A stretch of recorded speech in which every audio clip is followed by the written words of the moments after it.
Hi guys, welcome to the Quiet Past Historical Channel.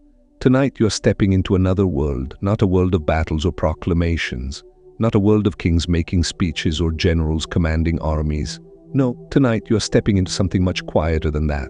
You are stepping into an evening in Victorian England, into the hour when the lamps are being lit and the fires are being fed and the day, the long, serious, cold, smudged day, is finally beginning to settle. Somewhere a woman is folding laundry in the warm orange glow of a kitchen hearth. Somewhere a man is sitting in a leather chair reading a newspaper, the words blurring slightly at the edges of his vision as the night grows heavier. Somewhere a child is being tucked in by someone who smells of lavender water and candle smoke, and the last sound she hears before sleep is the distant, rhythmic knock of a rain shutter against a stone wall. That is where we are going tonight, into the quiet hours.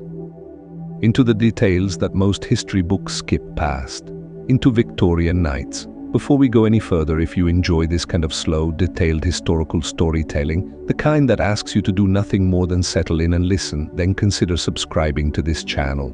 There are many more evenings like this one waiting for you. Many more centuries, many more quiet rooms, many more fires burning low in the dark. Now, let us begin.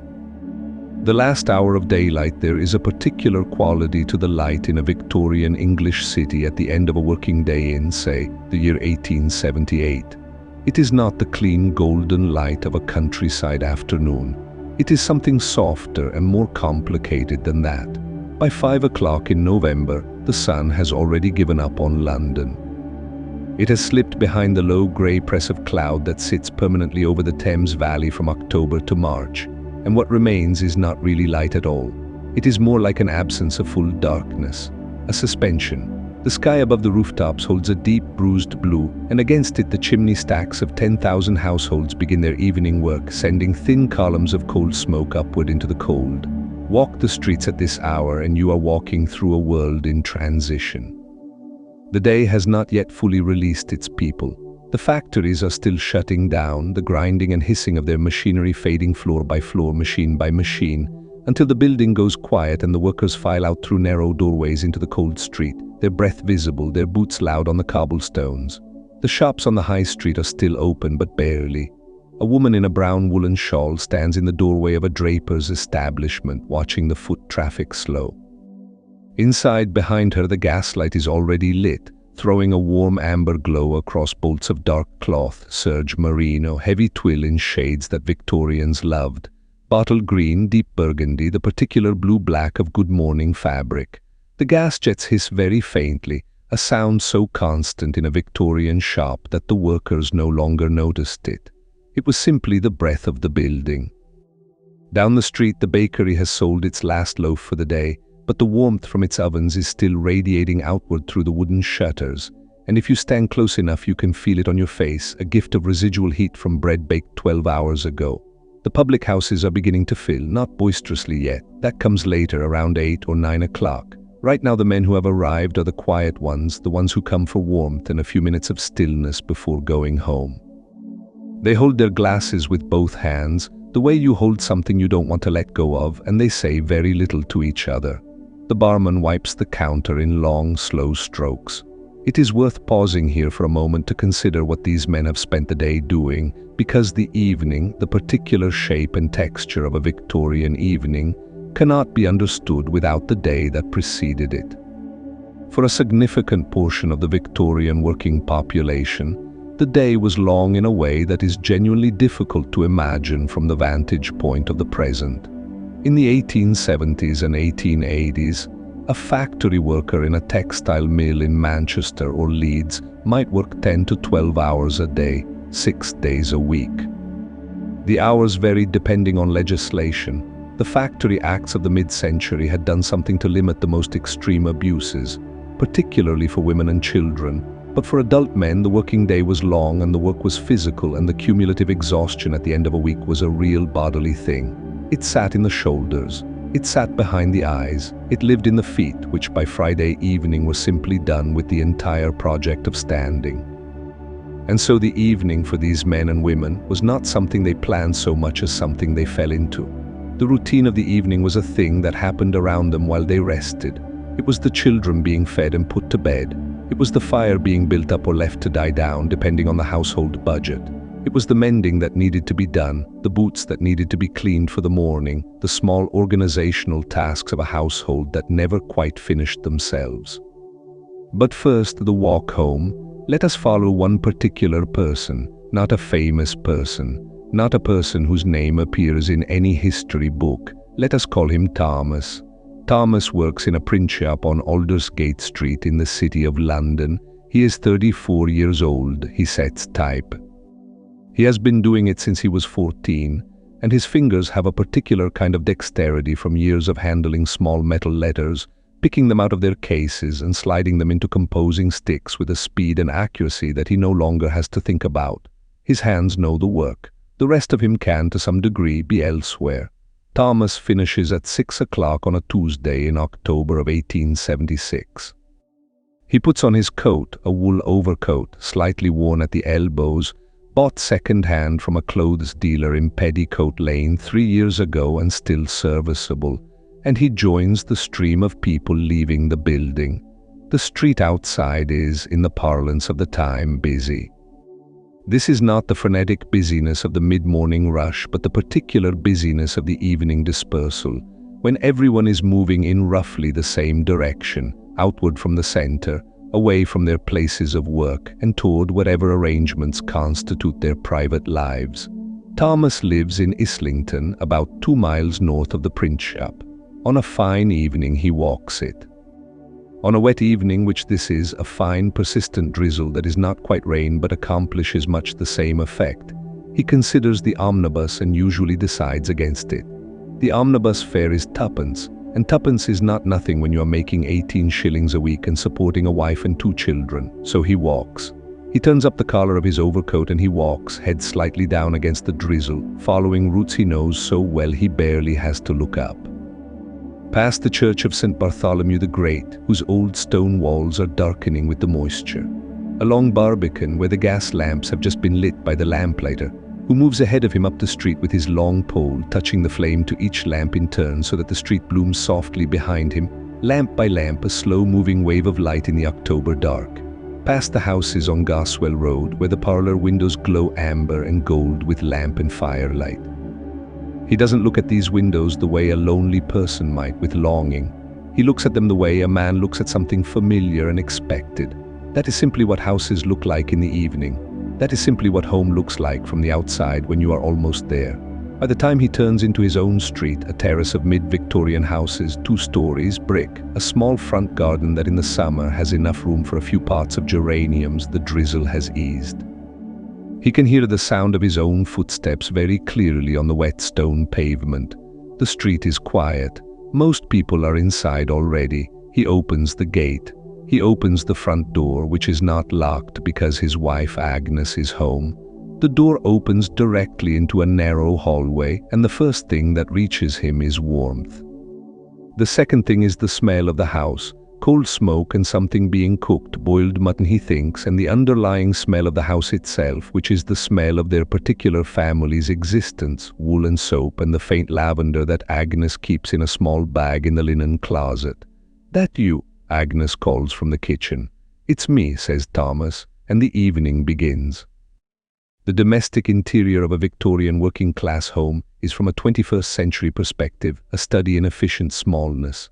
Thomas and Agnes's house is a 2-up, 2-down, which means 2 rooms on the ground floor and 2 bedrooms above. Downstairs there is a front parlour and a back kitchen. There is also, accessed from the back kitchen, a small scullery, a very small room really, just large enough for a stone sink and a copper boiler, and beyond that the backyard where the privy stands. The front parlour is not used on a normal Tuesday evening. It is the room in which the family receives visitors, in which the better furniture lives, in which there is a cloth on the table and a framed picture on the wall, a print of a pastoral landscape, green hills and a distant cottage, bought years ago from a market stall, and in which the fire is only lit on Sundays or on special occasions. On a Tuesday in October, the front parlour is dark and slightly cold, and serves primarily as the place where coats are sometimes hung. The life of the household happens in the kitchen. The kitchen is warm. The range, a cast iron cooking range, the kind that dominates the back wall of every Victorian working-class kitchen, heavy and functional and requiring a very specific relationship of care and maintenance, has been burning since Agnes lit it at 6 o'clock in the morning. By evening it radiates a steady bone-deep warmth that fills the room. The top of the range has 3 hot plates of varying temperature and a large oven to one side, and on the hot plate currently bubbling away is the pot of mutton stew that Thomas smelled from the hallway. The kitchen table is set for supper. Not elaborately, a cloth of plain white cotton slightly mended at one corner, 2 plates and a smaller plate for the children, a loaf of bread on a board, a butter dish, a salt cellar. Agnes is standing at the range with a wooden spoon, tasting the stew. She is 31 years old. She has been managing this household since she was 19, and by now the managing of it is so deeply internalized that she performs most of it without actively thinking. The shopping, the cooking, the washing, the cleaning, the feeding and dressing and discipline of the children. It is all a great interlocking system that runs on a kind of domestic muscle memory, the way Thomas's fingers know the type cases. The children, George, who is 6, and little May, who is 3, are already at the table. George has been helping May with a jigsaw puzzle made of painted wood, and May has been doing her level best to put all the pieces in her mouth, and there is an ongoing negotiation between them about the acceptable uses of jigsaw pieces that has been running for about 20 minutes. Thomas sits down. He removes his coat and his hat in the hallway, hangs them on the hooks. There is a proper coat rack, a wooden thing with 4 hooks that his father-in-law made, and he comes into the kitchen and he sits in his chair at the table, and he is, for the first time today, still. This is worth noting. This exact moment, the moment when the body, which has been in motion and at work for 12 hours, is permitted to stop. Thomas sits in his chair and his shoulders drop about half an inch, and he breathes out, and his eyes, which have been focused on small metal type and proof sheets and the faces of people on streets, go slightly soft and unfocused, resting on the middle distance. Agnes brings the pot to the table. She ladles the stew. The bread is passed. Grace is said, a short, quiet grace, the kind that has been said so many thousands of times it has become its own kind of silence, and they eat. The conversation at supper is not remarkable. It is the conversation of people who know each other well. Agnes mentions that the coal merchant came and that the price has gone up a halfpenny per hundredweight. Thomas mentions that there was a problem at the shop today, a compositor who dropped an entire galley of type and spent 2 hours resetting it, which put everyone behind. George wants to know if he can have a penny for the sweet shop on Saturday. May does not want the turnip. Outside, the rain has started again, proper rain this time, tapping against the kitchen window with a light, even sound that is actually quite pleasant from inside where it is warm. This is Victorian domestic life. Not grand, not dramatic, not the stuff of Dickens' novels, not yet, not tonight. Just a family at their kitchen table in the rain, eating supper and talking about nothing much, while the stove ticks and settles and the evening deepens around them. Lamplighting and the architecture of evening light, and as the night deepens, let us step back from Thomas's kitchen for a moment and look at the city itself. Because Victorian night is a thing unto itself. It is not the same as modern night, not even close. Modern night is the same as day, really just darker, the same streets, the same shapes, the same textures, all of them washed in the flat, omnipresent blue-white of sodium and LED lighting. Everything is visible, everything is accounted for. Victorian night is different. Victorian night is made of small circles of light surrounded by genuine, deep, unapologetic darkness.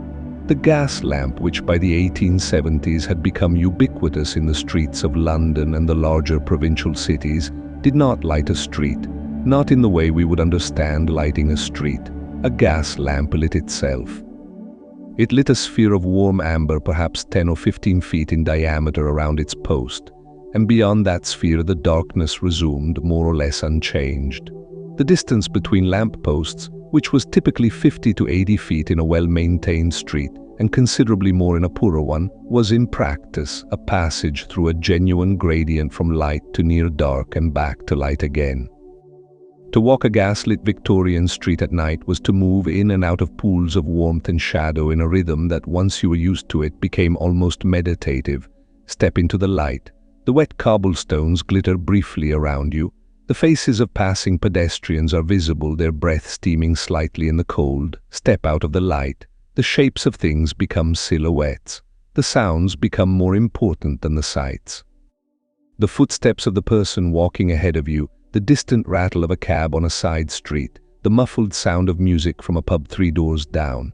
The lamplighter, the man responsible for this whole system of distributed light, was one of the characteristic figures of Victorian urban life.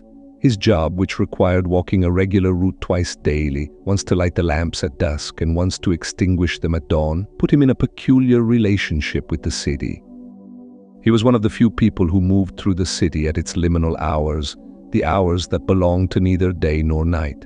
He knew his route so well that he moved through it with an almost dreamlike efficiency, his long pole rising and dipping at each lamp, the jet catching and blooming into light in a single smooth motion. In London in the 1870s, there were roughly 50,000 gas lamps in the streets. Each one required lighting, maintenance, and extinguishing.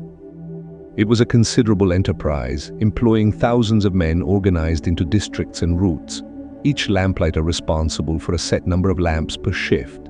The gas itself came from the great gasworks that stood on the edges of Victorian cities in London at places like Nine Elms and Beckton, where coal was heated in retorts to produce the gas, which then traveled through an underground network of iron pipes to emerge at each lamp, hissing softly, waiting for the lighter's pull. The light that gas produced was warm, distinctly yellow-orange, and slightly unsteady. It did not buzz or flicker the way a candle did, but it was not the static white of electricity either. On a calm evening it burned with a consistent glow, but when the wind picked up, the flame inside its glass globe wavered and dipped, and the circle of light it cast on the pavement moved and shifted in a way that had an almost biological quality, as if the light were alive, as if it were breathing. Inside the houses, the light was different again. The better Victorian households, the middle-class households of merchants, doctors, lawyers, better-paid civil servants, had gas laid on inside the house by the 1870s. This was still something of a status marker. Not everyone had it, but for those who did, the domestic gas lamp transformed the interior of the house in the evening hours. Imagine a Victorian parlour with the gas lit. The room you are imagining is probably a medium-sized front room on the ground floor of a terraced house, perhaps in a respectable suburb, Camberwell or Clapham, Stoke Newington or Lewisham. The walls are papered in a pattern of dark red and cream, something vaguely botanical, fern fronds perhaps, or oversized flowers. The fireplace, which is the central organizing feature of the room, has a black leaded grate and a mantelpiece above it crowded with the objects that a Victorian family used to narrate their own existence to themselves. A clock under a glass dome, 2 photographs in oval frames, a small china dog, a vase with dried flowers, a candlestick that is no longer needed now that there is gas, but that remains because it has always been there. The gas bracket on the wall beside the fireplace has a white glass globe and a small wheel for adjusting the flame. When Agnes, or someone like Agnes in a slightly more prosperous household, turns the wheel, the flame rises with a barely audible hiss, and the room fills with a warm amber light that falls unevenly, pooling in the center of the room and fading toward the corners where shadows accumulate. The effect is intimate. More intimate in some ways than modern lighting, which tends toward evenness and completeness. The Victorian gaslit room had a center and a periphery. The center was warm and visible. The periphery was soft and shadowy and suggested rather than revealed. A person sitting in the armchair beside the fireplace was fully in the light. A person standing in the corner by the bookcase was half in shadow, their face readable only when they moved closer to the lamp. This quality of light, partial, warm, directional, shaped the entire character of Victorian evening life. Reading was done under the lamp. Needlework and embroidery were done as close to the gas jet as possible, or sometimes under a portable oil lamp on the table. Conversation was conducted in the fire-lit middle of the room. Sleep was conducted in the outer darkness. In households that did not have gas, and in 1876 this was still the majority of working-class households, the primary source of interior light was the candle or the oil lamp. Candles were familiar, personal, and slightly unreliable. They dripped, they guttered in drafts, they made the shadows on the walls dance and lurch. But there was something about candlelight that people who grew up with it simply absorbed as normal, as the natural condition of evenings, and only missed when it was gone. An oil lamp, a whale oil lamp in the first half of the century, a paraffin lamp by the 1860s and after, was a step up from the candle in terms of steadiness and brightness. A good oil lamp with a clean wick and a clear glass chimney could light a room quite adequately for reading. though it required regular trimming of the wick and filling of the reservoir and cleaning of the globe, all of which were domestic tasks that fell in practice to whoever was most responsible for the smooth running of the household. In Thomas and Agnes's kitchen, where they spend their evenings, the light is a combination of the range fire and 2 oil lamps on the mantelpiece above it. The range fire throws a generous orange shifting light that fills the lower half of the room. The oil lamps provide a steadier, whiter light for specific tasks. When Agnes sits down after supper to mend a pair of George's stockings, she moves her chair close to one of the lamps and holds the work up near the light, squinting slightly. This is something that people before the age of electric light simply did. They organized their bodies around their light sources. They moved their chairs. They tilted their work toward the lamp. They got headaches from eye strain on a regular basis, accepted them as normal, and rubbed their temples and went to bed. The Victorian bedroom at night was almost entirely dark. This is worth sitting with for a moment because it is genuinely different from contemporary experience. In a working-class Victorian bedroom, the curtains, when drawn, blocked most of the ambient light from outside. The gas lamp or oil lamp was typically not brought into the bedroom. It was a fire risk, and Victorians were acutely, nervously aware of fire risks after decades of reading about houses burning down, and so the only light available at bedtime was the candle. A single candle carried up the stairs in a small candlestick, the flame cupped with one hand to keep it from going out in the draught of the stairwell. By the time it was set down on the bedside table or the chair that served as a bedside table, it lit a small circle of perhaps 3 feet, enough to see the bed, enough to see the nightgown folded on the pillow, enough to read if you held the candle very close and didn't mind the heat of it near your face. Then the candle was blown out and the dark was complete, not quite complete. Through the curtains, if the night was clear, a faint grey light from the moon or the distant glow of the city. In winter, when the nights were long and the cold smoke lay thick over London, sometimes nothing at all. Just a darkness that was close and total, and for most Victorians entirely unremarkable. They had grown up in it. They had slept in it every night of their lives. The dark was not frightening. It was just the dark. Let us now move from the city to something different, something slightly larger. Because Victorian England was not only its cities. For every Thomas and Agnes in an Islington terrace, there were farmers in Suffolk and shepherds in Shropshire and fishermen's wives in Cornwall who were also living through these same October evenings, these same small rituals of lamplight and supper and the long, slow arrival of night. The countryside at night in the Victorian era was something else again. Outside the cities, away from the gasworks and their pipes, there was no gas, there was no electricity. There was candle and oil lamp, and in the farmhouse kitchen, the great open range or the open fire, which gave both heat and light together in a single generous gesture. A farmhouse kitchen in, say, Norfolk in the 1870s on a Tuesday in October is a room that smells of the day's labor and the evening's comfort. The stone floor, worn smooth by generations of feet, is scrubbed clean. The wide table, solid oak, dark with age and oil, is spread with supper things, a loaf of bread, a pitcher of milk, a large dish of cold roasted root vegetables from the afternoon. The farmer and his wife and their 3 children and the farm laborer who boards with them all sit together at this table, the way farm households have sat together since time immemorial, without particular ceremony or class distinction, eating what there is and being grateful for the warmth. The windows are shuttered. Not with inside curtains, though there may be curtains too, but with wooden shutters on the outside of the windows, heavy planks of weathered oak that fit into their frames with a solid thunk when you pulled them closed. On an October evening in Norfolk, when the wind comes off the Broads carrying a fine, cold, wet blast of North Sea air, those shutters are closed, and behind them the room is sealed, warm and closed and entirely self-contained, a pocket of light and warmth in a very large darkness. The fire in the kitchen range burns throughout the evening and into the night, banked low before bed to keep coals alive until morning. In many farm households, the fire had not gone out completely in years. It was a continuous fire, fed and tended and maintained across winters and summers alike, and the people who kept it regarded it almost as a member of the household, something that needed attention, that would die if neglected, that rewarded care with warmth. Outside the shuttered farmhouse, the Norfolk countryside is very quiet, not silent. A Victorian countryside is not silent. There are owls in the oak trees at the edge of the field, barn owls and tawny owls, whose calls are utterly distinct and entirely strange if you have never heard them before. A shriek and a hoot, respectively, sounds that carry remarkably far on a still night. There are the sounds of the farm itself, the occasional restlessness of horses in the stable, the soft low of cattle in the byre, the distant bark of a dog at some farm half a mile away. There is the wind, which in October is becoming serious, moving through the trees at the field's edge with a sound that is somewhere between a hiss and a roar, rising and falling in long, slow waves. These sounds were the soundtrack of Victorian rural nights.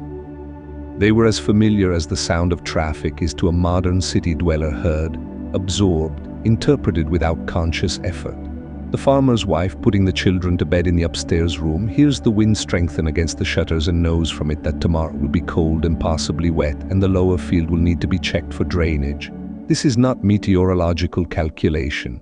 It is the accumulated reading of a lifetime of nights pressed into a single moment of quiet knowing.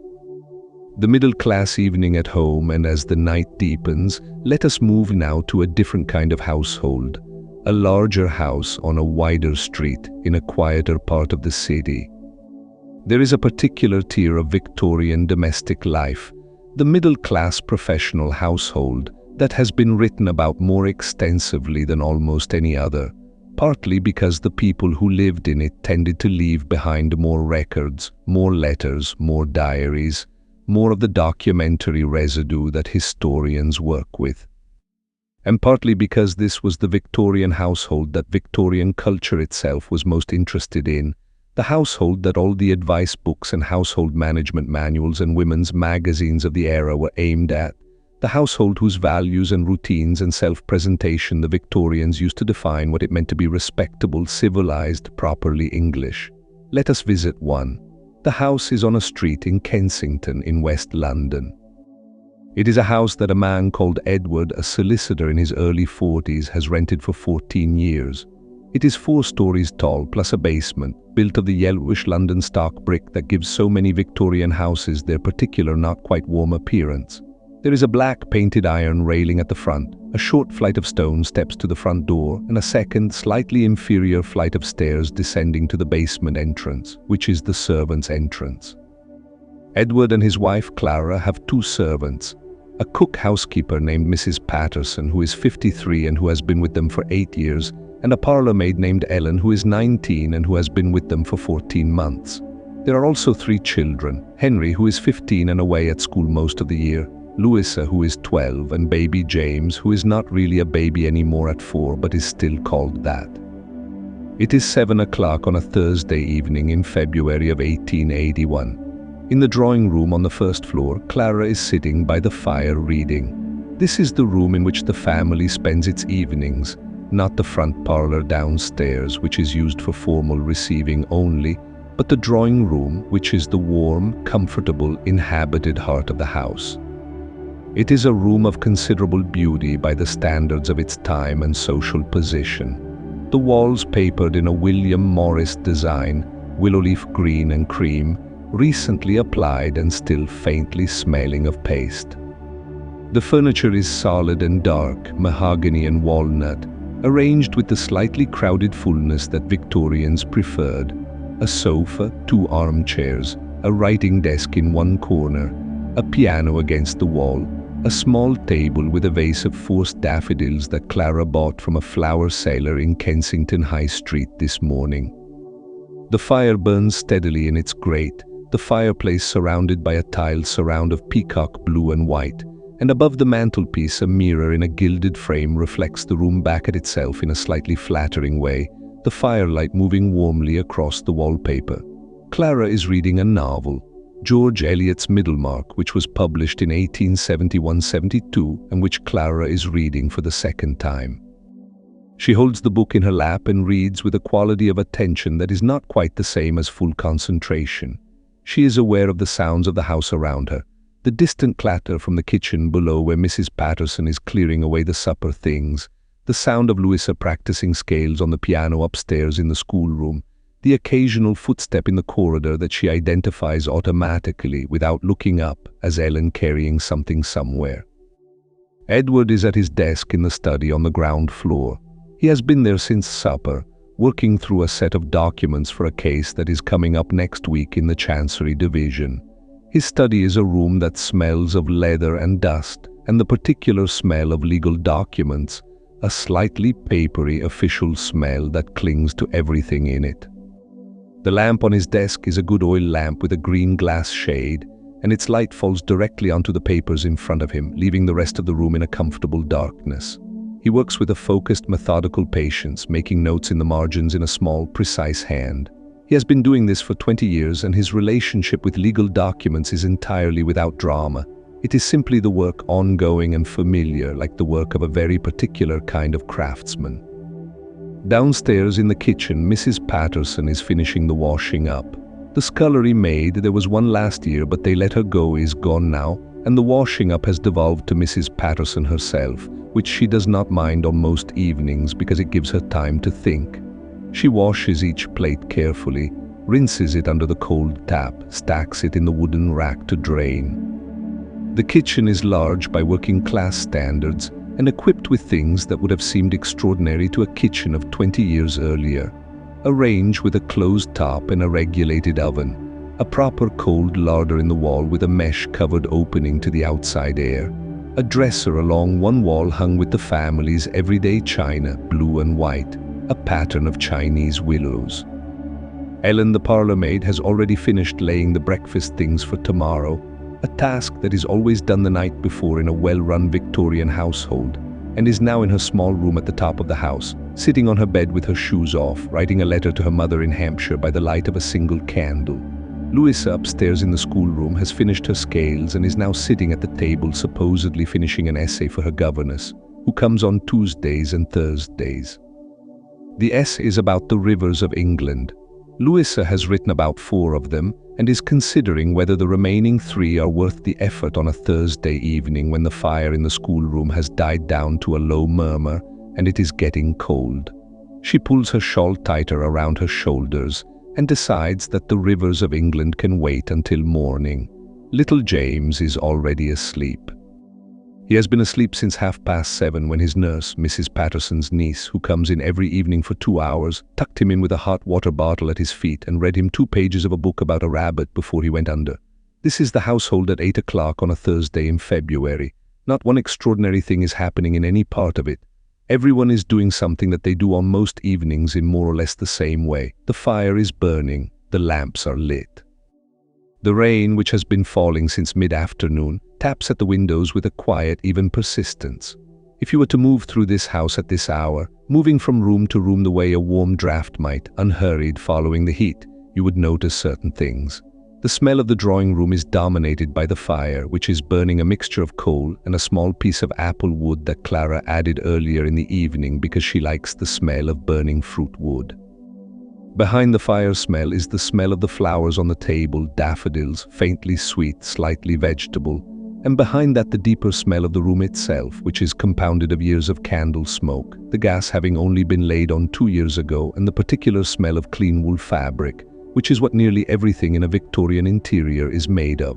The drawing room is quiet except for the fire and the very faint sound of Clara turning a page.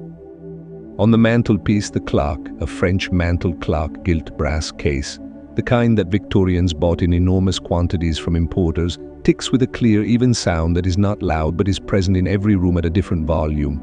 Very audible in the drawing room, less so in the study, barely perceptible in the kitchen. Clara reads. The clock ticks. The fire shifts and settles with a sound of compressed release, and a small shower of sparks drifts up the flue. Upstairs, Louisa gives up on the rivers and goes to the window. The street below is quiet. A few pedestrians, umbrellas up against the rain. The gas lamp on the corner doing its warm amber best against the February darkness. A carriage moving slowly down the street, the horse's hooves making a muffled sound on the wet stone. She watches it until it rounds the corner and disappears, and then she goes to bed.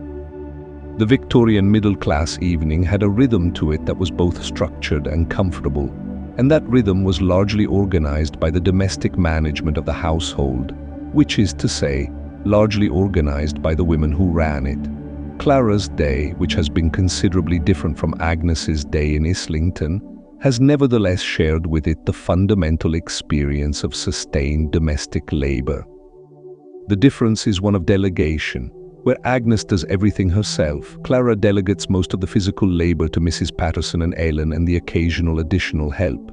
But the managing, the planning, the ordering, the maintaining of standards, the making of the 1,000 small decisions that keep a household running, that is Clara's work, and it is constant.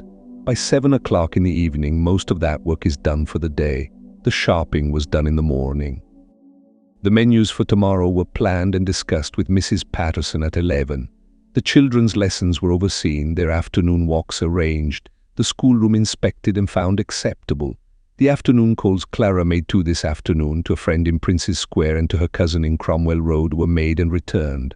The household accounts, which Clara keeps in a leather-bound ledger on her writing desk, were balanced last night and don't need attention today. By 7 then Clara can read, and she does. With a concentration that is genuine, that is perhaps the most purely self-directed activity of her day. She is not managing anything. She is not planning or overseeing or delegating or deciding. She is simply a middlemark following Dorothea Brooke through the particular pains of her earnest, misapplied intelligence and finding in it something that connects to something in herself, some recognition that does not need to be articulated to be felt.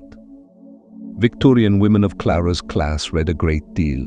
Novels primarily, but also poetry, history, biography, essays. The circulating library, the Mudies Select Library or W.H. Smith's, which had branches and collection points all over London, made this possible at a reasonable price, charging a guinea a year for a subscription that allowed the borrowing of any volume in the catalogue. The novels of Dickens, Trollope, George Eliot, Wilkie Collins, Thomas Hardy, these were the stories that accompanied Victorian middle-class lives in the evenings, the companions of firelit rooms and quiet hours, the things that people were thinking about when they sat still. Edward, in his study, does not read novels in the evenings. He reads legal documents and occasionally a heavy quarterly review, the Edinburgh or the Quarterly or the Westminster, in which he reads essays on political economy and historical subjects. He is not uninterested in novels, but the evening is the time he has for work, and there is always work. He emerges from the study at 9:30 reliably and joins Clara in the drawing room for an hour before bed. This is their most reliable daily conversation. By 9:30, Clara has put down her book and picked up her needlework, a chairback cover in crewel wool, a design of irises that she has been working on for 3 months. Edward sits in the armchair opposite her and they talk about the children, about the case he is working on, about a letter that arrived today from Edward's brother in Edinburgh, about a concert that Clara wishes to attend next week and whether Edward can arrange to be free on Tuesday evening. The conversation is not passionate. It is not particularly intimate in the emotional sense that the 21st century typically means by intimacy, but it is warm. It is the conversation of two people who have been living in close proximity for 16 years and who know each other's minds well enough to follow each other's thoughts without having to voice every step of the reasoning. It is in its way a very particular kind of closeness. The clock on the mantelpiece chimes 10. The fire has died down to a comfortable glow. Edward fetches a glass of port from the sideboard, pours a small glass for Clara as well, and they finish the last half hour of the evening with the port and the dying fire and the needlework and the occasional remark and the comfortable shared quiet of people who are at home. At 10:30, Edward takes the coal scuttle and banks the fire carefully for the night, raking out the spent coals to the front, placing a few fresh ones at the back, adjusting the damper to reduce the draw without putting the fire out entirely, so that by morning there will still be enough life in it to rekindle without starting from scratch. This is a small practiced skill, one of those minor domestic competencies that Victorian men of a certain age had simply absorbed. Clara takes her candlestick from the hall table. Edward checks the front door locked, bolted at top and bottom, the chain across. He checks the ground floor windows. He turns off the gas in the drawing room with a soft hiss. They go upstairs. The house settles. The clock ticks in the empty drawing room. The coals in the grate breathe slowly, and the last light in the house grows smaller and smaller until it is only the faintest orange glow visible through the damper vents. And then that too is simply the suggestion of warmth rather than the fact of it, and the whole large house goes quiet and dark, and the rain continues outside, gentle and even against the windows. The servants' world, meanwhile, in another quiet corner of history, there is another world entirely happening inside that same Kensington house, and it is the world of the people who make all of this possible. Mrs. Patterson in her kitchen. The kitchen is in the basement, which means it is below street level, and its windows, two of them small and set high in the wall to allow ground-level light, look out at the feet of passing pedestrians.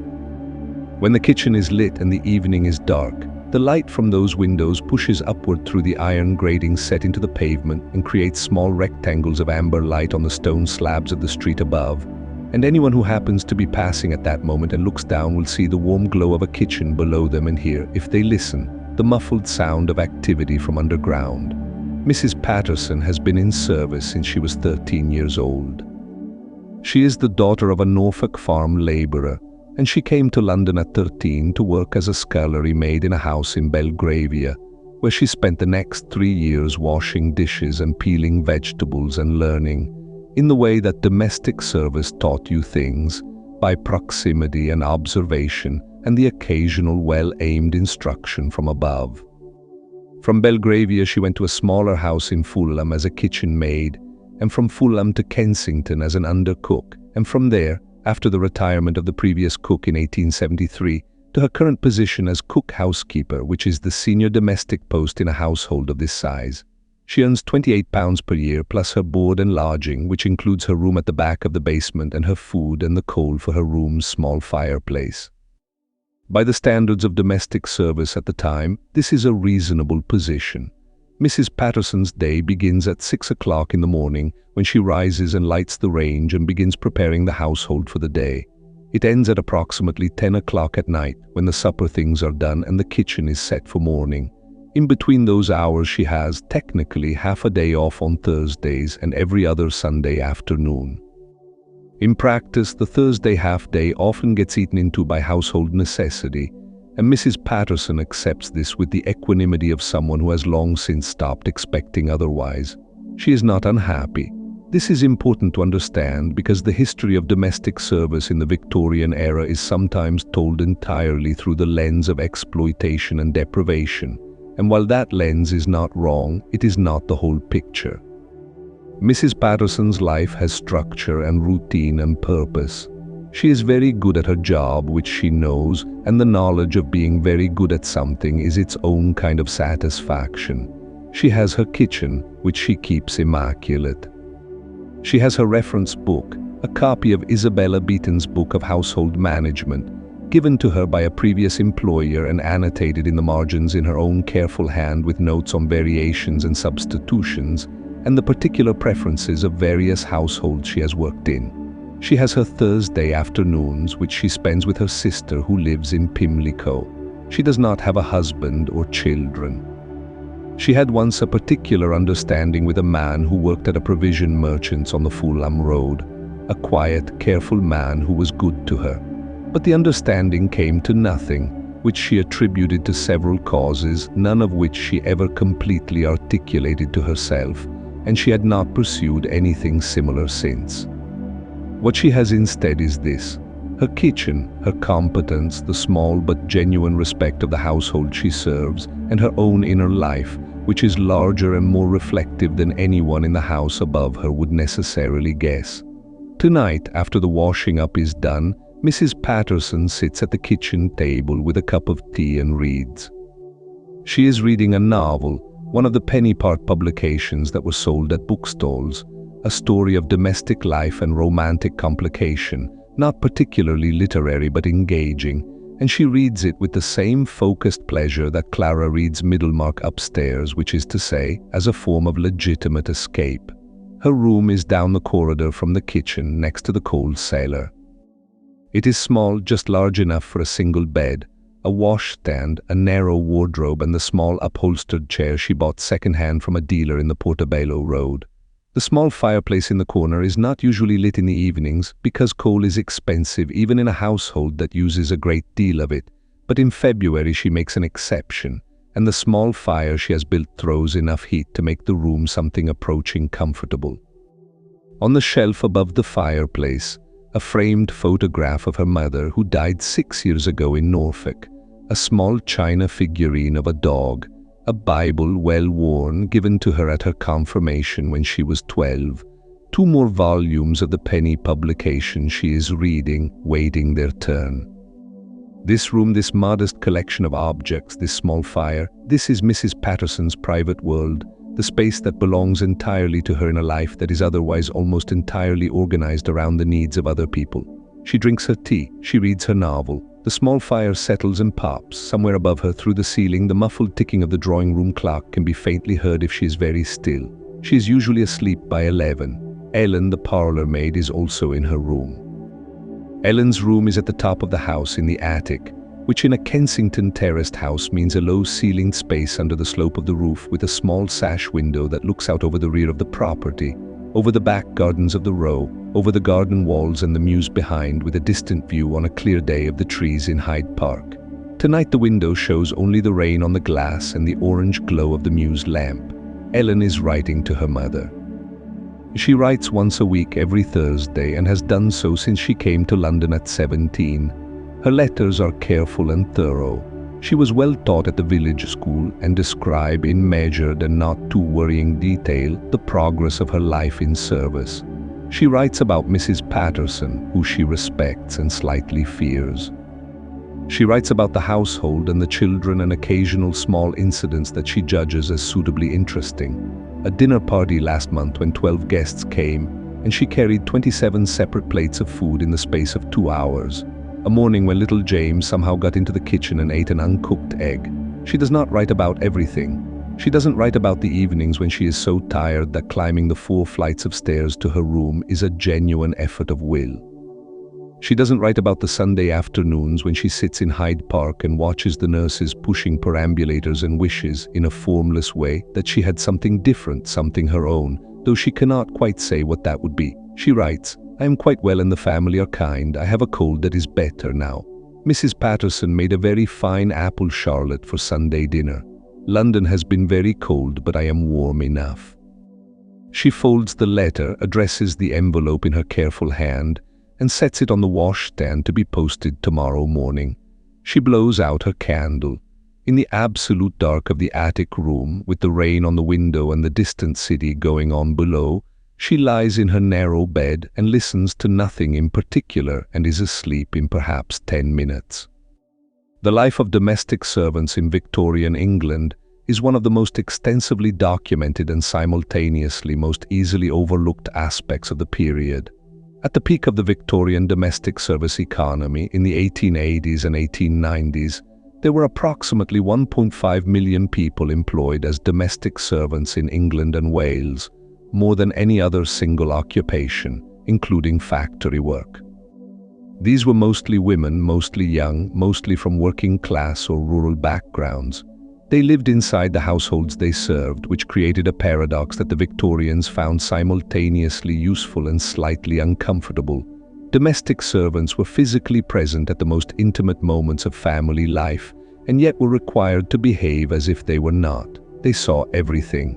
They heard a great deal. They were present at births and deaths and arguments and celebrations, at the laying out of best china for impressive guests and the hasty tidying away of domestic disasters.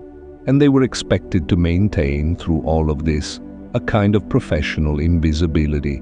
The system created remarkable social fictions.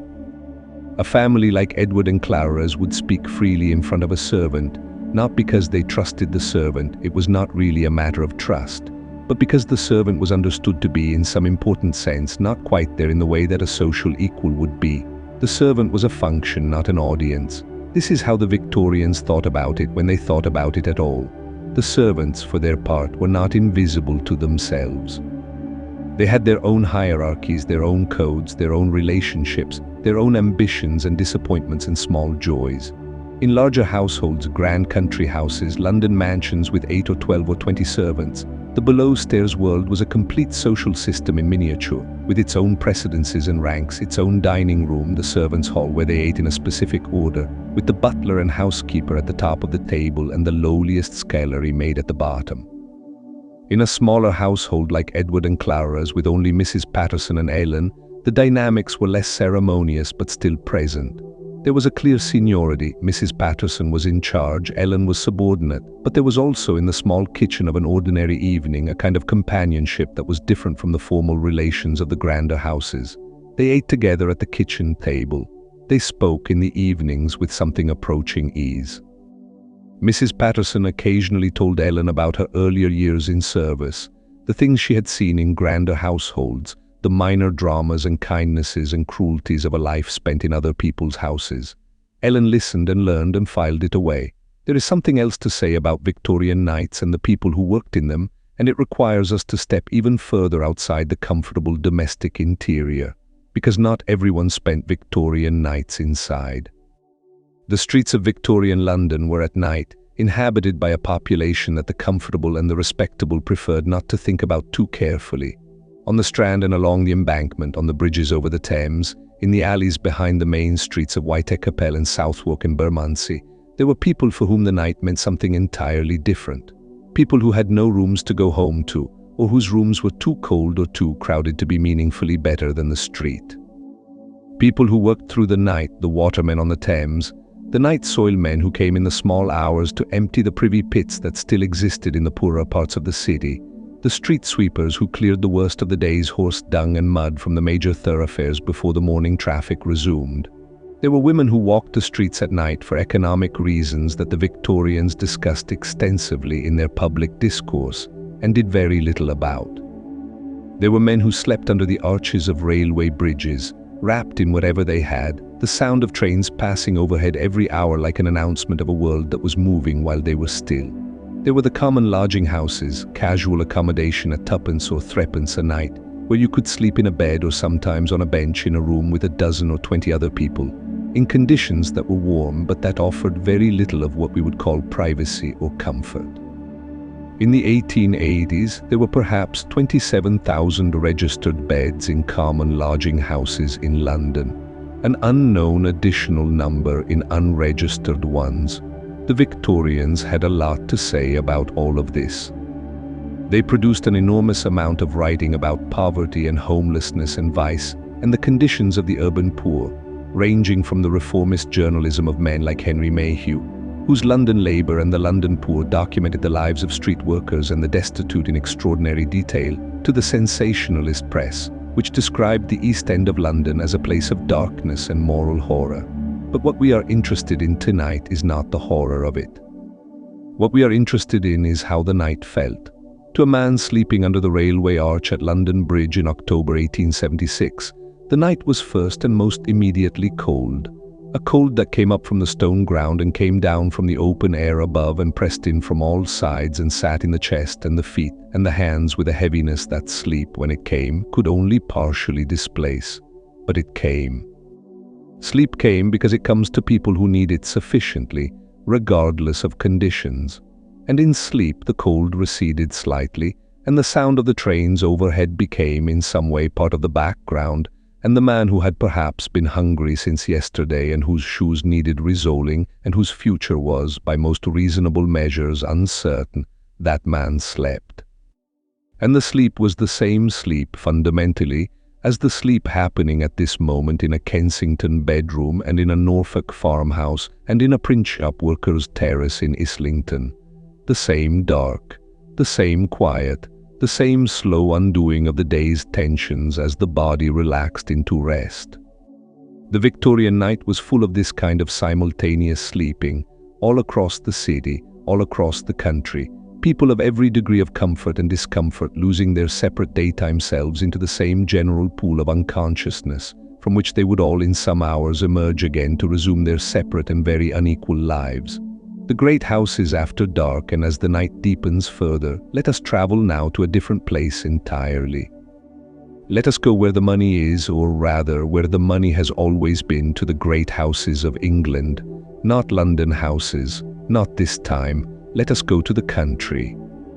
To the house that sits at the centre of a large agricultural estate in Wiltshire, let us say, set in its park of several hundred acres, surrounded by the farms that constitute the estate, by the home farm that is worked directly under the landowner's management, by the tenant farms that dot the surrounding countryside, each one inhabited by a family whose relationship to the great house at the center is one of the fundamental organizing relationships of Victorian rural life. The house itself is large, not quite ducal large. This is not a Chatsworth or a Blenheim. It is the house of a baronet, perhaps, or a prosperous landed gentleman without a title, a house that was built in the late 18th century and has been added to and modified in the Victorian period, so that it presents a slightly composite face to the world. The original Georgian symmetry of the main block, the Victorian additions at one end that are larger and more elaborate in their decoration, the Victorian conservatory that juts out from the south-facing side, its glass and iron warm with the forced growth inside even in February. It is a house of perhaps 40 rooms, of which perhaps 15 are in regular use. On an evening in February of 1883, the family at dinner are the owner of the estate, Sir William, who is 62 and who has owned the estate since his father died in 1864, his wife, Lady Margaret, who is 58, their son and heir, Charles, who is 31 and who lives primarily in London but who is home for the hunting, Charles's wife, Elena, who is 28 and is 3 months pregnant, though this is not yet publicly known, and a cousin named Frederick, who is 35, who is a clergyman in a Dorset parish and who visits 2 or 3 times a year. They are eating in the dining room, which is the room in the house that makes the clearest argument for its own importance. It is large. Its ceiling is 14 feet high. Its walls, a dark red, are hung with portraits going back 3 generations of the family, men and women in the dress of their respective eras, looking out of their frames with the composed, slightly guarded expressions of people who knew they were being painted for posterity and tried to arrange their faces accordingly. The table, laid for 5, sits in the center of the room on a turkey carpet of deep red and blue. It is set with a silverware service and crystal glasses and white linen that has been ironed into absolute smoothness by the laundry maid. There are 4 courses served by the butler, whose name is Granger, and a footman named William, who is 23 and whose primary job this evening is to stand near the sideboard and anticipate when wine glasses need refilling. The food is good and not remarkable. A soup to begin, a clear consommé with a little sherry added, a fish course sole done in butter, a main of roasted lamb with root vegetables, and a gravy that Mrs. Jenkins, the cook, has been reducing since 3 o'clock, a pudding of stewed pears and cream, then cheese, then fruit, then the ladies rise and the men remain with their port and their own conversation for perhaps half an hour before rejoining. The conversation at dinner is quiet and civilized. Sir William and Frederick discuss a piece of legislation before Parliament that will affect the raiding of agricultural land. Elena tells Lady Margaret about a concert she attended in London last week. Charles eats steadily and says relatively little. There is nothing particularly dramatic happening at this dinner table. There is no revelation, no confrontation, no confession. The conversation moves at the pace of people who are comfortable with each other and with silence. The footman refills the glasses. Granger carries in each course with the impassive precision of a man who has been doing this for 27 years, and who could perform the service of a 6-course dinner for 12 in complete darkness by this point. This is the most elevated version of the Victorian dining ritual, and at its heart it is exactly the same thing as Thomas and Agnes's supper in the Islington kitchen. People eating food and speaking to each other about things that matter to them, in a room that is warm because someone made it warm. The house after dinner becomes a series of small, separated worlds. The men are in the billiard room. This is a Victorian institution, the billiard room, which in a house of this size was typically a ground floor room with a large table, good overhead lighting, and the particular atmosphere of a room that was unambiguously male and therefore permitted a slight relaxation of formality. Sir William and Frederick and Charles play, though not seriously. The conversation is more the point than the game. The click of the billiard balls in the quiet room, the occasional low laugh. Granger brings brandy and soda water on a tray and sets it on the sideboard without being asked. The ladies are in the drawing room. The drawing room in a house like this is a room of considered beauty, Not the working beauty of a middle-class drawing room, but the beauty of a room that has been arranged by people who had access to good things and the taste to display them well. The fireplace carved white marble, the furniture gilded and upholstered in pale silk. The curtains heavy dark blue velvet drawn against the night. The piano a broadwood grand whose lid is open. Elena plays. She is a good pianist trained from childhood, and she plays now not to be heard and admired, but simply because she wants to, because it is what she does in the evenings when she feels, as she sometimes does, slightly removed from where she is. She plays Schubert, one of the late impromptus, the one in a flat, whose opening melody is so clear and sweet and slightly melancholy that it seems to be about exactly the feeling she is trying to express without putting into words.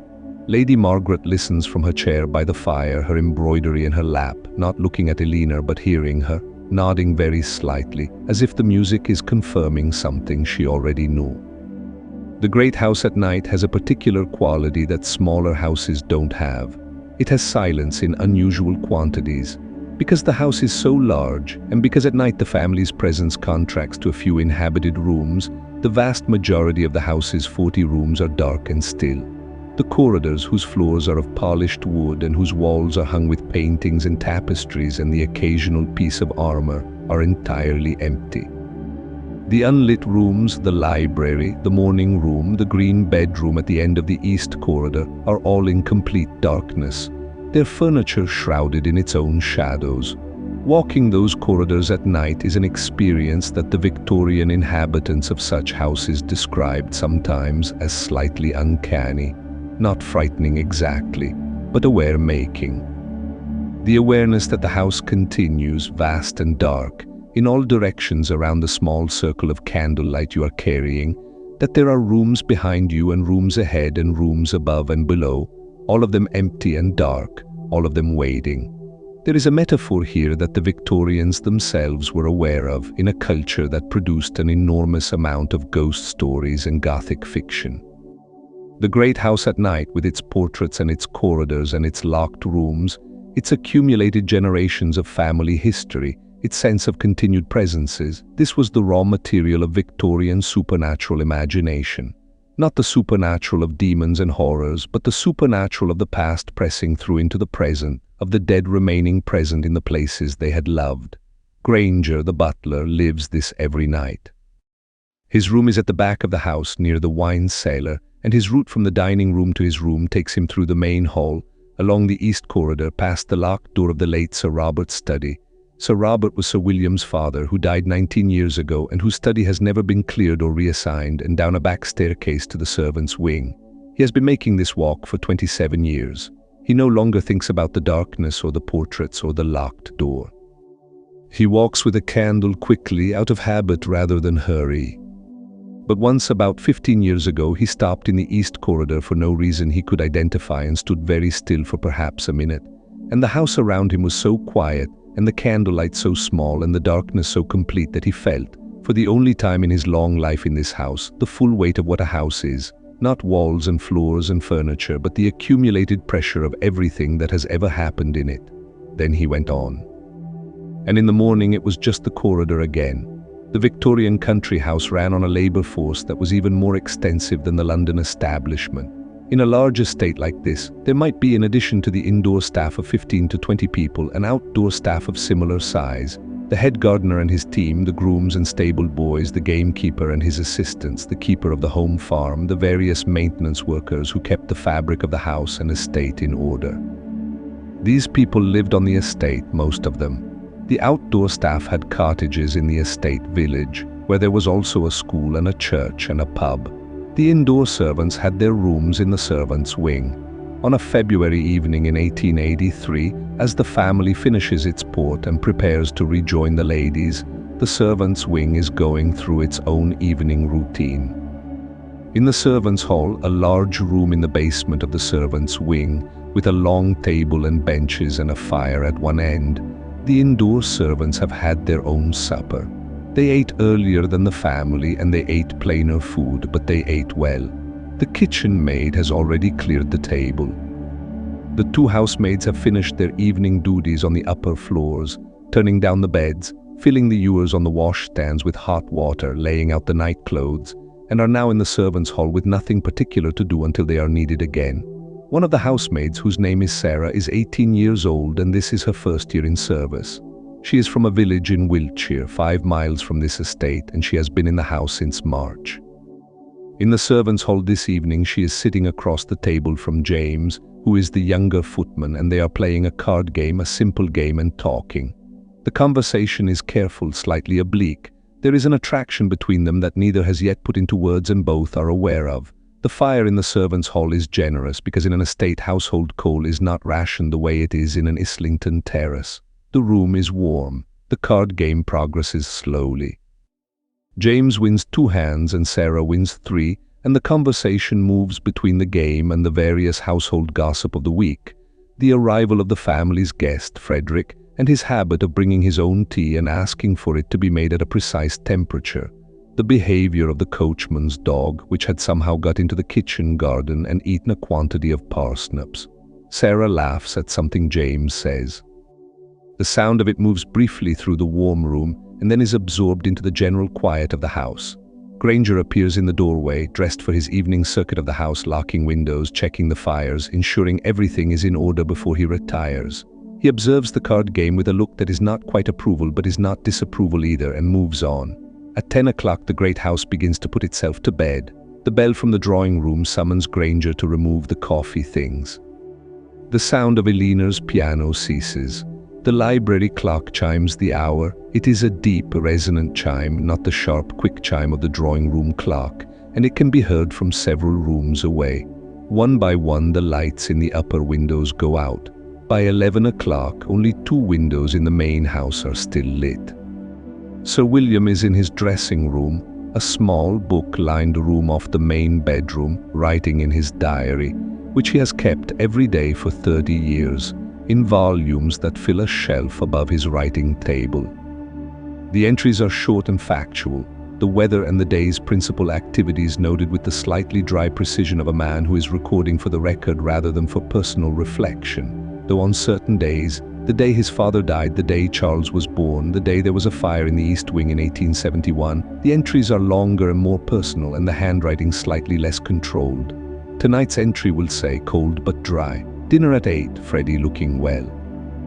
Eleanor in good spirits. Charles says the horse he's bought is sound. Rode the south fields in the afternoon. Drainage in the lower meadow wants attention. That is all, 30 years of such entries.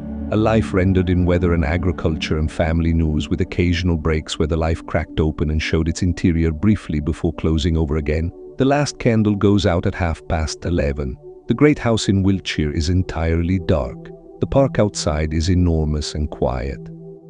The moon is up half full, and by its light the shapes of the large trees are visible. The oak avenue that leads from the gate to the house, the cedars on the lawn, the dark block of the stable yard. A fox moves across the lawn at the east side of the house, its steps absolutely soundless in the frosted grass, pausing once to lift its head and test the air before disappearing into the shrubbery. The house does not know the fox is there. The house knows nothing. It is simply the house, dark and vast and cold and full at this moment of the accumulated quiet of the night. The Victorian night and the body, and as the night deepens further still, let us consider something that runs through all of these different Victorian households, something so universal and so intimate that it is easy to overlook entirely. Let us consider what the Victorians thought about sleep, because they thought about it a great deal. They worried about it, theorized about it, prescribed for it, argued about it. The Victorian relationship with sleep was complicated in ways that reveal something important about the wider culture, its anxieties, its values, its understanding of the body and the mind. The dominant Victorian view of sleep was that it was a necessity rather than a pleasure. This is a distinction that matters. Sleep was necessary the way food was necessary to maintain the functioning of the body and mind. It was not something to be lingered over or celebrated or pursued for its own sake. Excessive sleep was associated with laziness, with moral weakness, with the kind of character that let itself be governed by appetite rather than duty. The ideal Victorian adult, at least as imagined by the advice literature and the moral discourse of the period, slept a fixed, moderate number of hours, woke refreshed and ready for productive activity, and gave the matter no further thought. Sleep was a tool, not a destination. This attitude was, of course, partly class-specific. For working men and women, sleep was a practical necessity managed around the demands of the working day. You slept as much as you needed to function, which was typically 7 to 8 hours, and you slept when you could. There was no philosophical dimension to it. For the middle and upper classes, however, sleep carried a heavier freight of cultural meaning.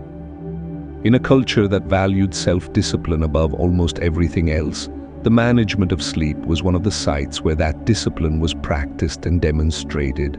You got up when you said you would. You did not lie in bed after the alarm had sounded or after the servant had knocked. You did not nap in the afternoon unless you were ill. You did not sleep longer than was necessary. Victorian medical literature on the subject of sleep was extensive and not always consistent, but tended to agree on a few basic principles. 7 to 8 hours was considered optimal for a healthy adult. Sleeping on the right side was generally preferred over sleeping on the left, though the reasons given for this shifted over time. A firm, not too soft mattress was recommended. The bedroom should be well ventilated. This was a point of almost obsessive Victorian concern, rooted in a miasma theory of disease that was on its way out by the 1880s, but that had thoroughly influenced domestic architecture and practice. Open windows, or windows slightly open, at night were considered essential by many Victorian physicians and household advisors. Fresh air, they argued, was necessary for health. The exhalations of sleeping bodies, if not dispersed by ventilation, would accumulate and poison the air. The result of this advice was that a great many Victorians slept in rooms that were, by modern standards, quite cold, particularly in winter. The fires that heated the bedroom in the early evening were, in most households, allowed or required to go out before sleep. The windows were opened even in January. A Victorian bedroom at 2 in the morning, after the fire had died and the windows been cracked, could be genuinely cold enough that you slept under a substantial weight of blankets, and that getting out of bed in the morning was an act requiring some degree of resolve. There was a whole industry built around keeping Victorian people warm in bed: flannel nightgowns and nightcaps and sleeping stockings. Hot water bottles. The Victorian hot water bottle was typically a stoneware or tin vessel filled with hot water from the kitchen range and placed between the sheets before bed, where it retained its heat for an hour or two. Bed warmers, long-handled copper pans filled with hot embers that were run between the sheets to pre-warm them. A bed warmer in the hands of a practiced user was moved with a slow, steady motion back and forth along the mattress, the kind of motion that, if you were lying in the bed watching it, was almost hypnotic. The Victorian mattress itself deserves a brief word. The most common type in a middle-class or working-class household was a horsehair mattress, a ticking of strong cotton or linen stuffed with processed horsehair, which was firm and did not retain heat the way down or wool did, and which was considered more hygienic than softer materials.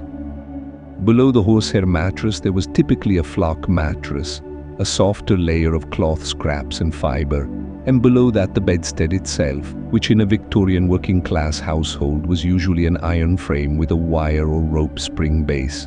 The great houses had better beds, feather mattresses over hair over springs, the whole structure under a cotton ticking, down pillows. Linen sheets that had been washed and ironed by the laundry until they were smooth and cool, and had the particular smell of clean linen, a slightly mineral, slightly grassy smell that is one of those smells almost universally associated with the sensation of a good bed.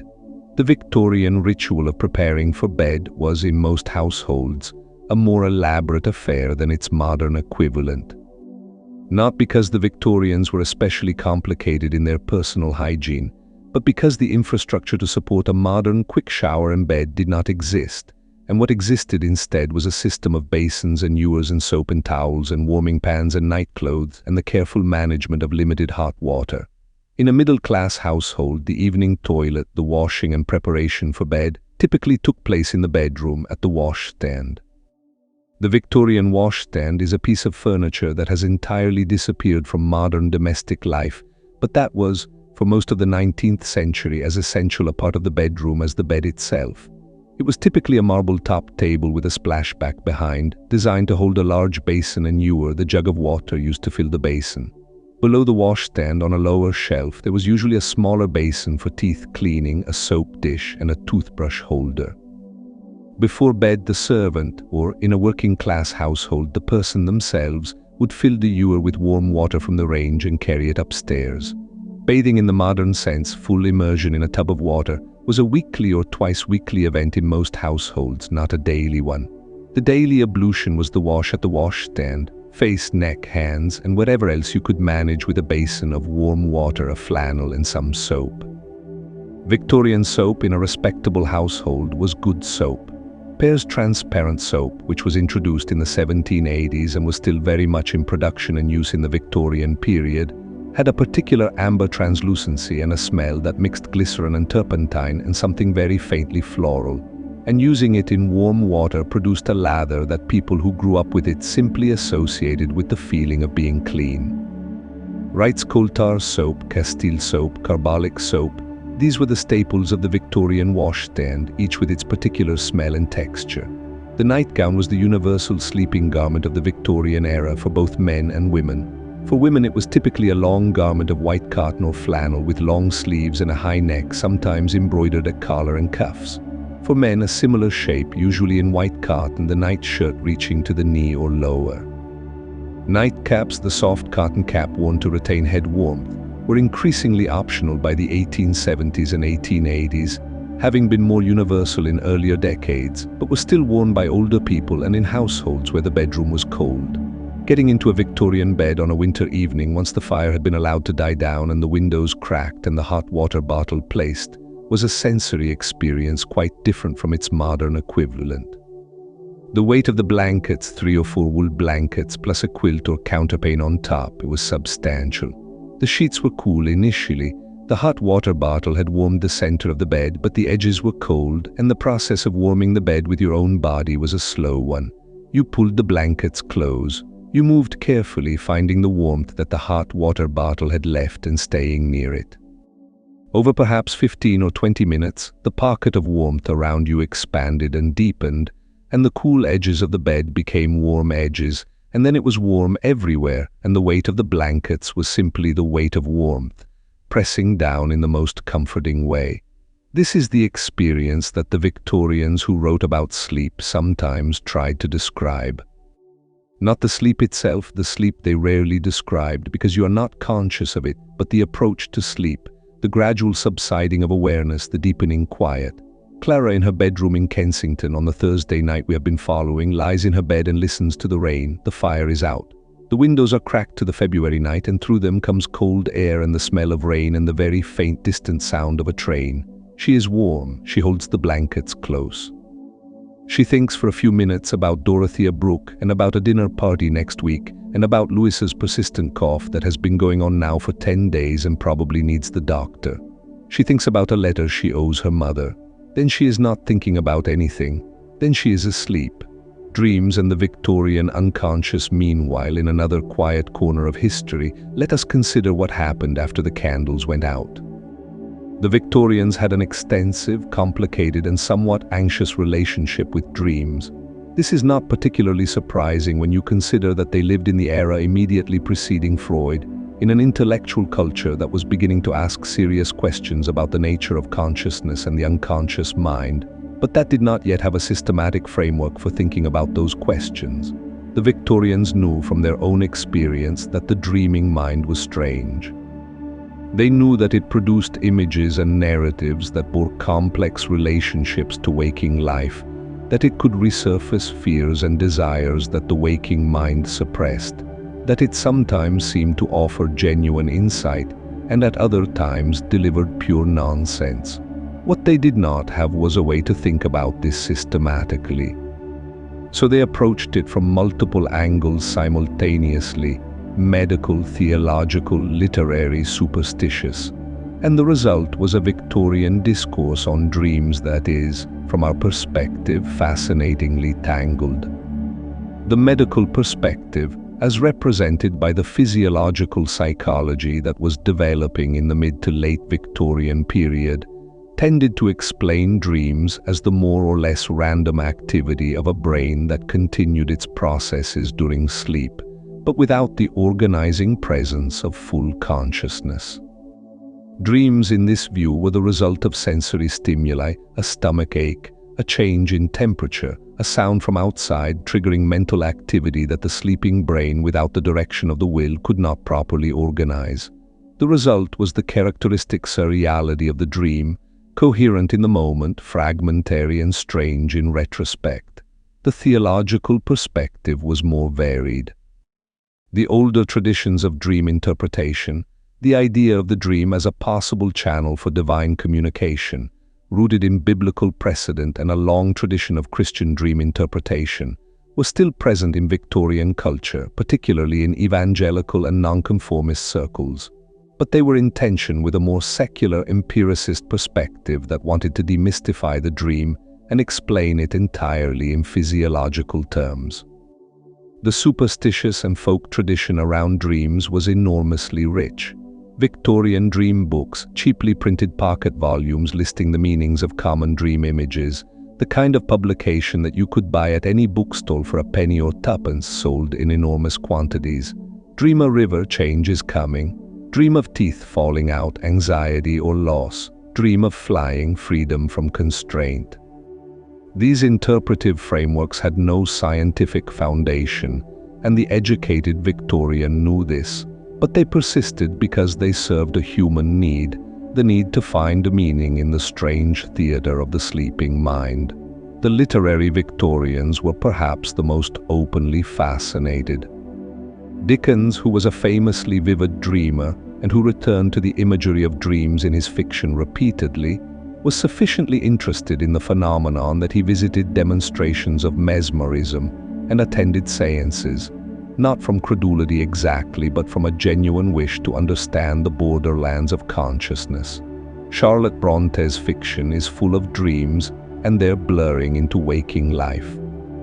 Thomas de Quincey's account of his opium-influenced dreams in the Confessions, published in 1821 but widely read throughout the Victorian period, set a template for describing the dark and magnificent theater of the unconscious that influenced everything that came after it. What did ordinary Victorians dream about? The honest answer is that we don't know in the same way we know about other aspects of their lives, because dreams leave the least residue in the historical record.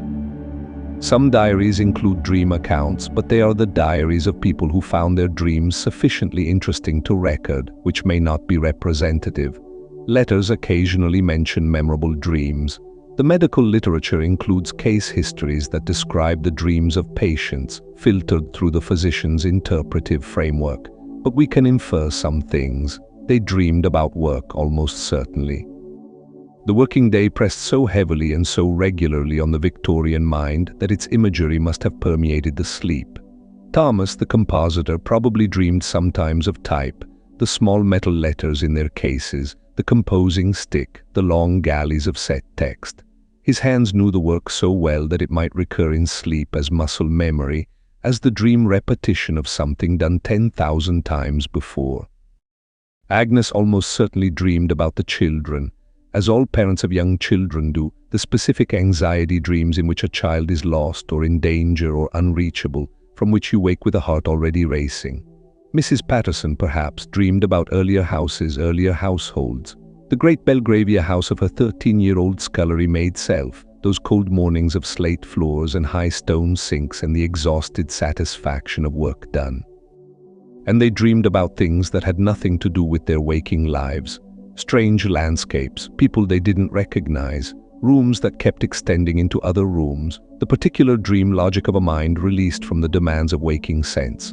The Victorian bedroom, dark and silent after midnight, was a place of considerable mental activity. The bodies of its inhabitants lay still, their breathing slow, their visible selves entirely absent. But in the interiority of each sleeping mind, something continued, some private drama or half-formed image or emotional residue of the day, processing itself in the dark without witness. There is a particular Victorian word for the state between waking and sleeping, not a word they invented, but one they used, hypnagogic, from the Greek meaning leading into sleep. The hypnagogic state is that transition zone where the waking mind begins to loosen, and the dreaming mind has not yet fully taken over, and where the boundary between memory and imagination begins to blur. Victorian physicians and psychologists were interested in the hypnagogic state because it was where some of the strangest experiences occurred. Hypnagogic hallucinations, the vivid images that sometimes appear in the moments before sleep, usually visual but sometimes auditory, were reported by many people and described in the medical literature with a combination of clinical precision and barely suppressed wonder. Some people saw landscapes in the hypnagogic state, sweeping views of mountains or forests or coasts that they had never visited in waking life, rendered in extraordinary clarity and color. Some heard music, complete, fully developed musical phrases or melodies, not fragments but whole compositions, heard internally with a vividness that sometimes made sleepers uncertain whether they had actually heard something outside. Some experienced falling, the classic hypnagogic jerk that startled them awake just as sleep was approaching, the body interpreting the onset of sleep as a loss of ground. Elena, the pregnant young wife in the Wiltshire house, experiences this sometimes.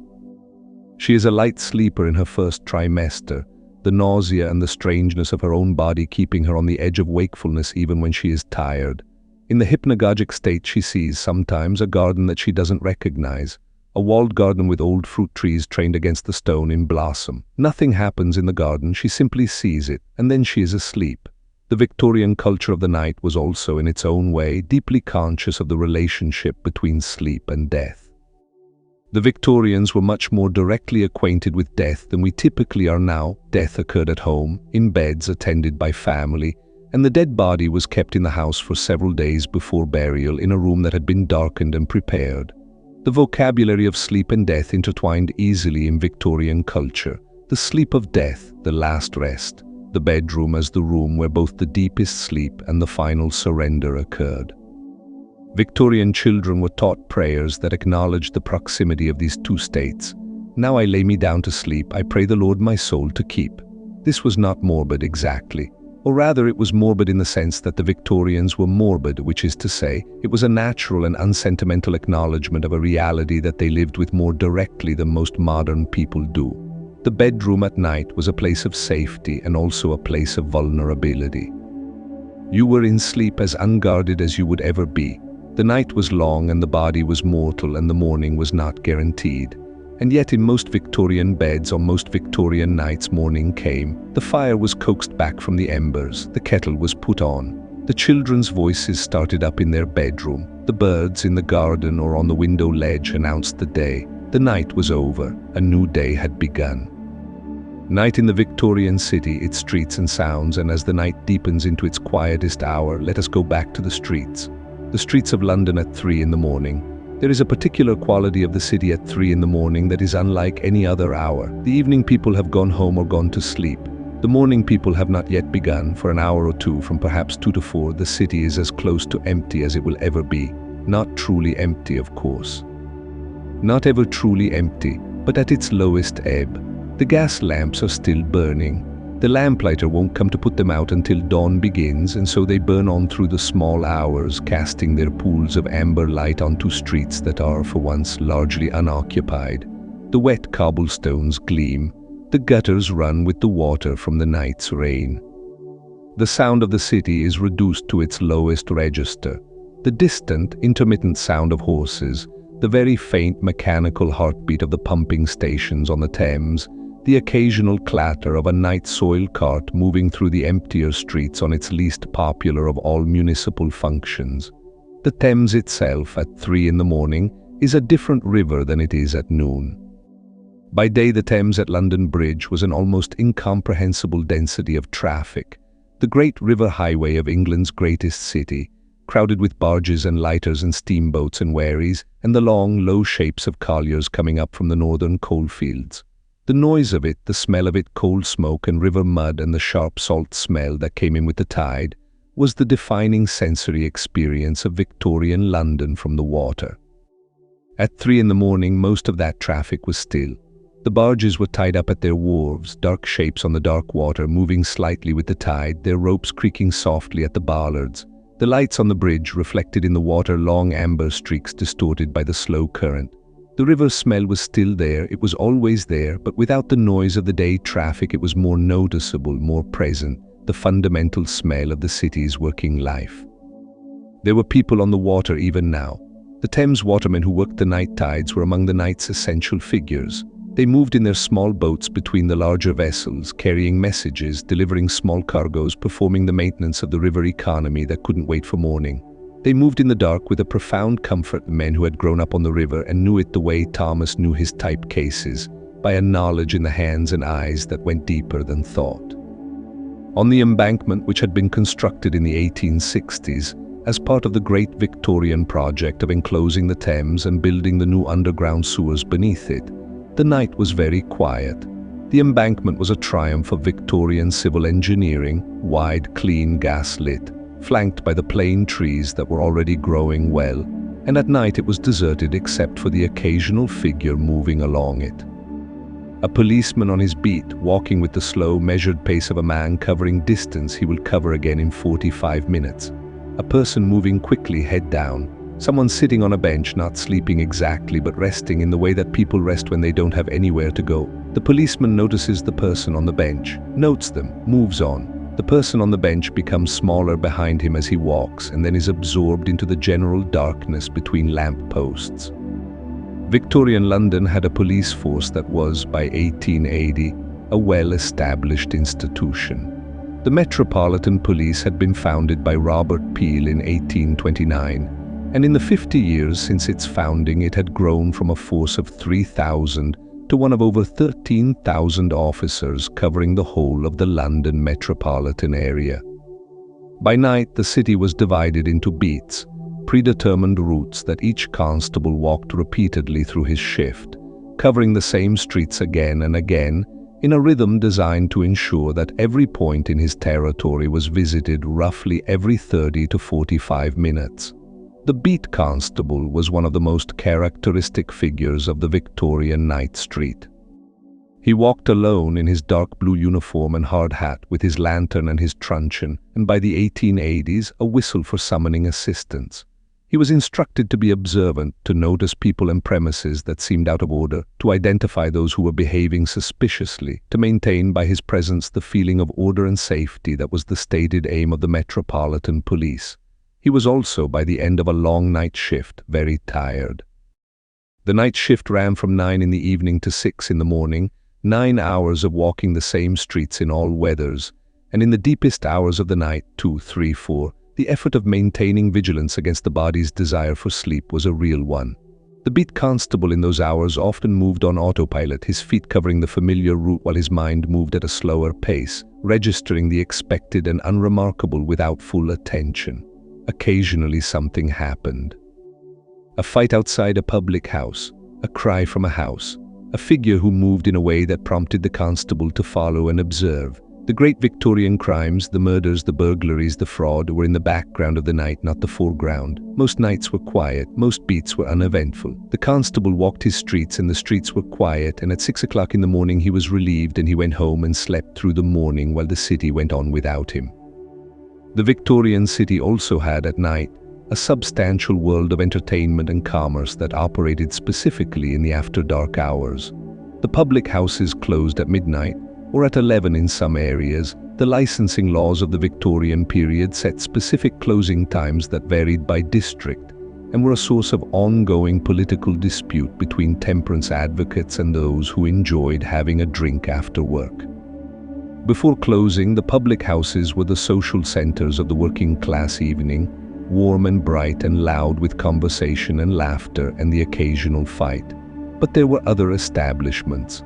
The gin palaces, which were the object of middle-class horror and fascination, their plate glass windows blazing with gas, their ornate interiors crowded even on weeknights. The music halls, which by the 1870s were established institutions of popular entertainment, offering an evening of songs and comedy and acrobatics and novelty acts to audiences that ranged from the respectable working class to the mildly disreputable. The night in a music hall was warm and bright and communal, the smell of it a powerful mixture of gas and tobacco and bodies and cheap scent. The noise of it, the overlapping sound of 1,000 people enjoying themselves. The music hall experience is worth pausing on because it represents a side of Victorian nightlife that is easily crowded out by the domestic scenes we have been exploring. The music hall was specifically not domestic. It was public, communal, and designed for pleasure in a way that Victorian domestic life was not exactly designed for. The people who went to music halls went for a specific kind of abandon, the abandon of surrendering yourself to an entertainer's skill, of laughing in a crowd, of being moved by a song in public in a way that would be embarrassing at home. The songs of the Victorian music hall are a remarkable document of popular life. They were about working life and domestic comedy, about love and loss and getting drunk and landlords and mothers-in-law and the gap between aspiration and reality. They were often sentimental. The Victorians were not embarrassed by sentiment in public entertainment the way a later, more ironic culture might be, and the sentimentality was real, expressing genuine feelings about home and family and belonging that the working men and women in the audience carried around with them all day and rarely had occasion to express. Home Sweet Home was first published in 1823 but remained a staple of music hall entertainment throughout the Victorian period, performed by singers who had learned to time the sentiment to the room, holding the final notes while the audience felt, for a few seconds, the full weight of the word home, meaning warmth, meaning family, meaning the opposite of the cold street outside. The music hall audience went home after the last house, sometimes after midnight, the pubs having been to first and the performance having gone on until 10 or 11, and they walked or took an omnibus through the night streets, slightly loose with pleasure and perhaps a few drinks, the songs still in their heads, and went to bed in their terraced houses and their lodging rooms and fell asleep quickly, the way people fall asleep who have spent an evening being happy. Let us go now just briefly to the coast. To a fishing village in Cornwall, let us say on the south coast near Falmouth in the spring of 1878. It is 3 in the morning. The village is not sleeping in the way that London sleeps. Fishing does not wait for daylight, and the fishermen of this village, 60 or 70 men and boys who take their boats out into the English Channel for mackerel and pilchard and herring, have already been up for 2 hours. The harbour, which by day is a scene of considerable picturesque activity, with the coloured sails of the fishing luggers and the smell of fish and rope and tar, is in the pre-dawn darkness a place of purposeful quiet. The boats are being readied. The nets, which have been mended and dried on the quay through the afternoon, are being folded and loaded. The men move with the efficient familiarity of people doing something they have done hundreds of times in exactly this darkness. The harbour lanterns cast pools of orange light onto the black water. The boats rock gently at their moorings, the rigging making a soft, irregular music as the slight harbour swell lifts and drops them. The smell is salt and fish and rope and the faint petroleum smell of the boat engines, because by 1878 some of the luggers have been fitted with auxiliary steam engines, though most still rely primarily on sail. On the quay, a woman is watching the boats prepare. She is the wife of one of the men. She is perhaps 40 years old. She does this every time the boats go out at night, stands on the quay until they have cleared the harbour mouth and turned toward the open channel and the lights of their lanterns have diminished to small orange points against the black water. She does not know if she is doing this for him or for herself.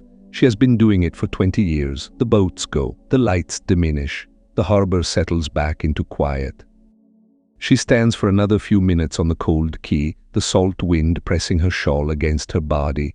Then she turns and goes back to the house where the children are still sleeping, where the kitchen fire has banked itself down to embers, where the morning in a few hours will require all of her. She goes to bed. The harbour is empty.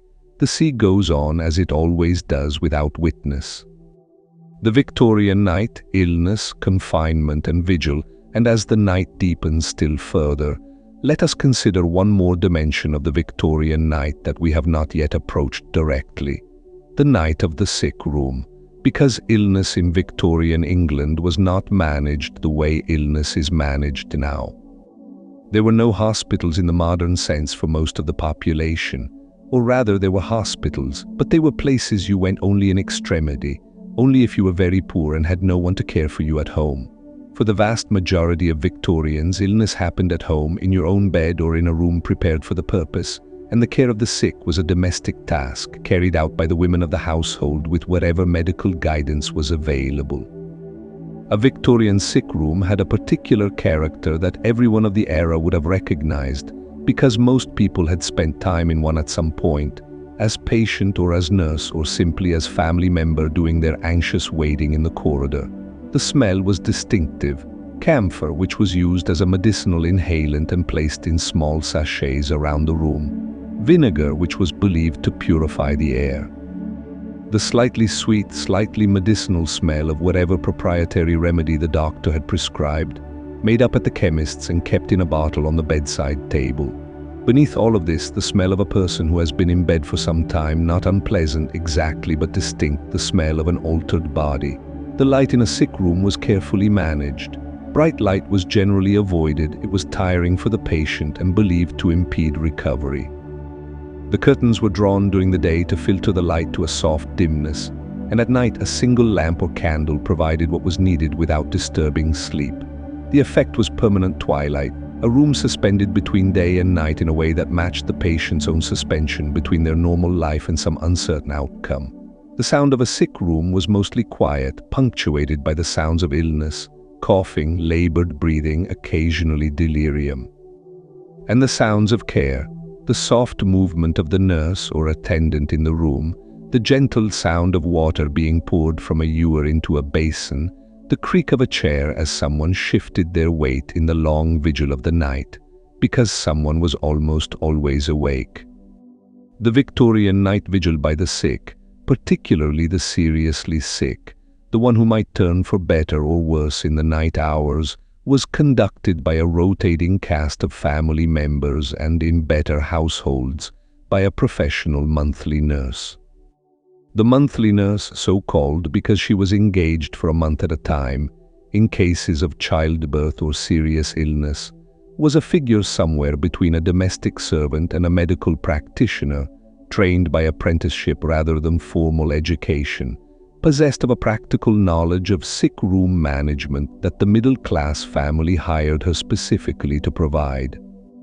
Florence Nightingale's famous Notes on Nursing, published in 1860, was partly addressed to the women who conducted these domestic vigils, not professional nurses, but wives and daughters and sisters performing nursing as a natural extension of domestic care. Nightingale's advice was practical and grounded: fresh air, cleanliness, quiet, light food, the management of sleep. Her fundamental argument was that nursing was a serious skill requiring careful attention, and that the majority of sick room deaths were attributable not to the disease alone, but to the mismanagement of the conditions around the patient. The Victorian sick room at night was also a place of considerable emotional intensity. The family member sitting in the chair beside the bed through the small hours was doing something that was both practical and vigil-like in the deeper sense of that word.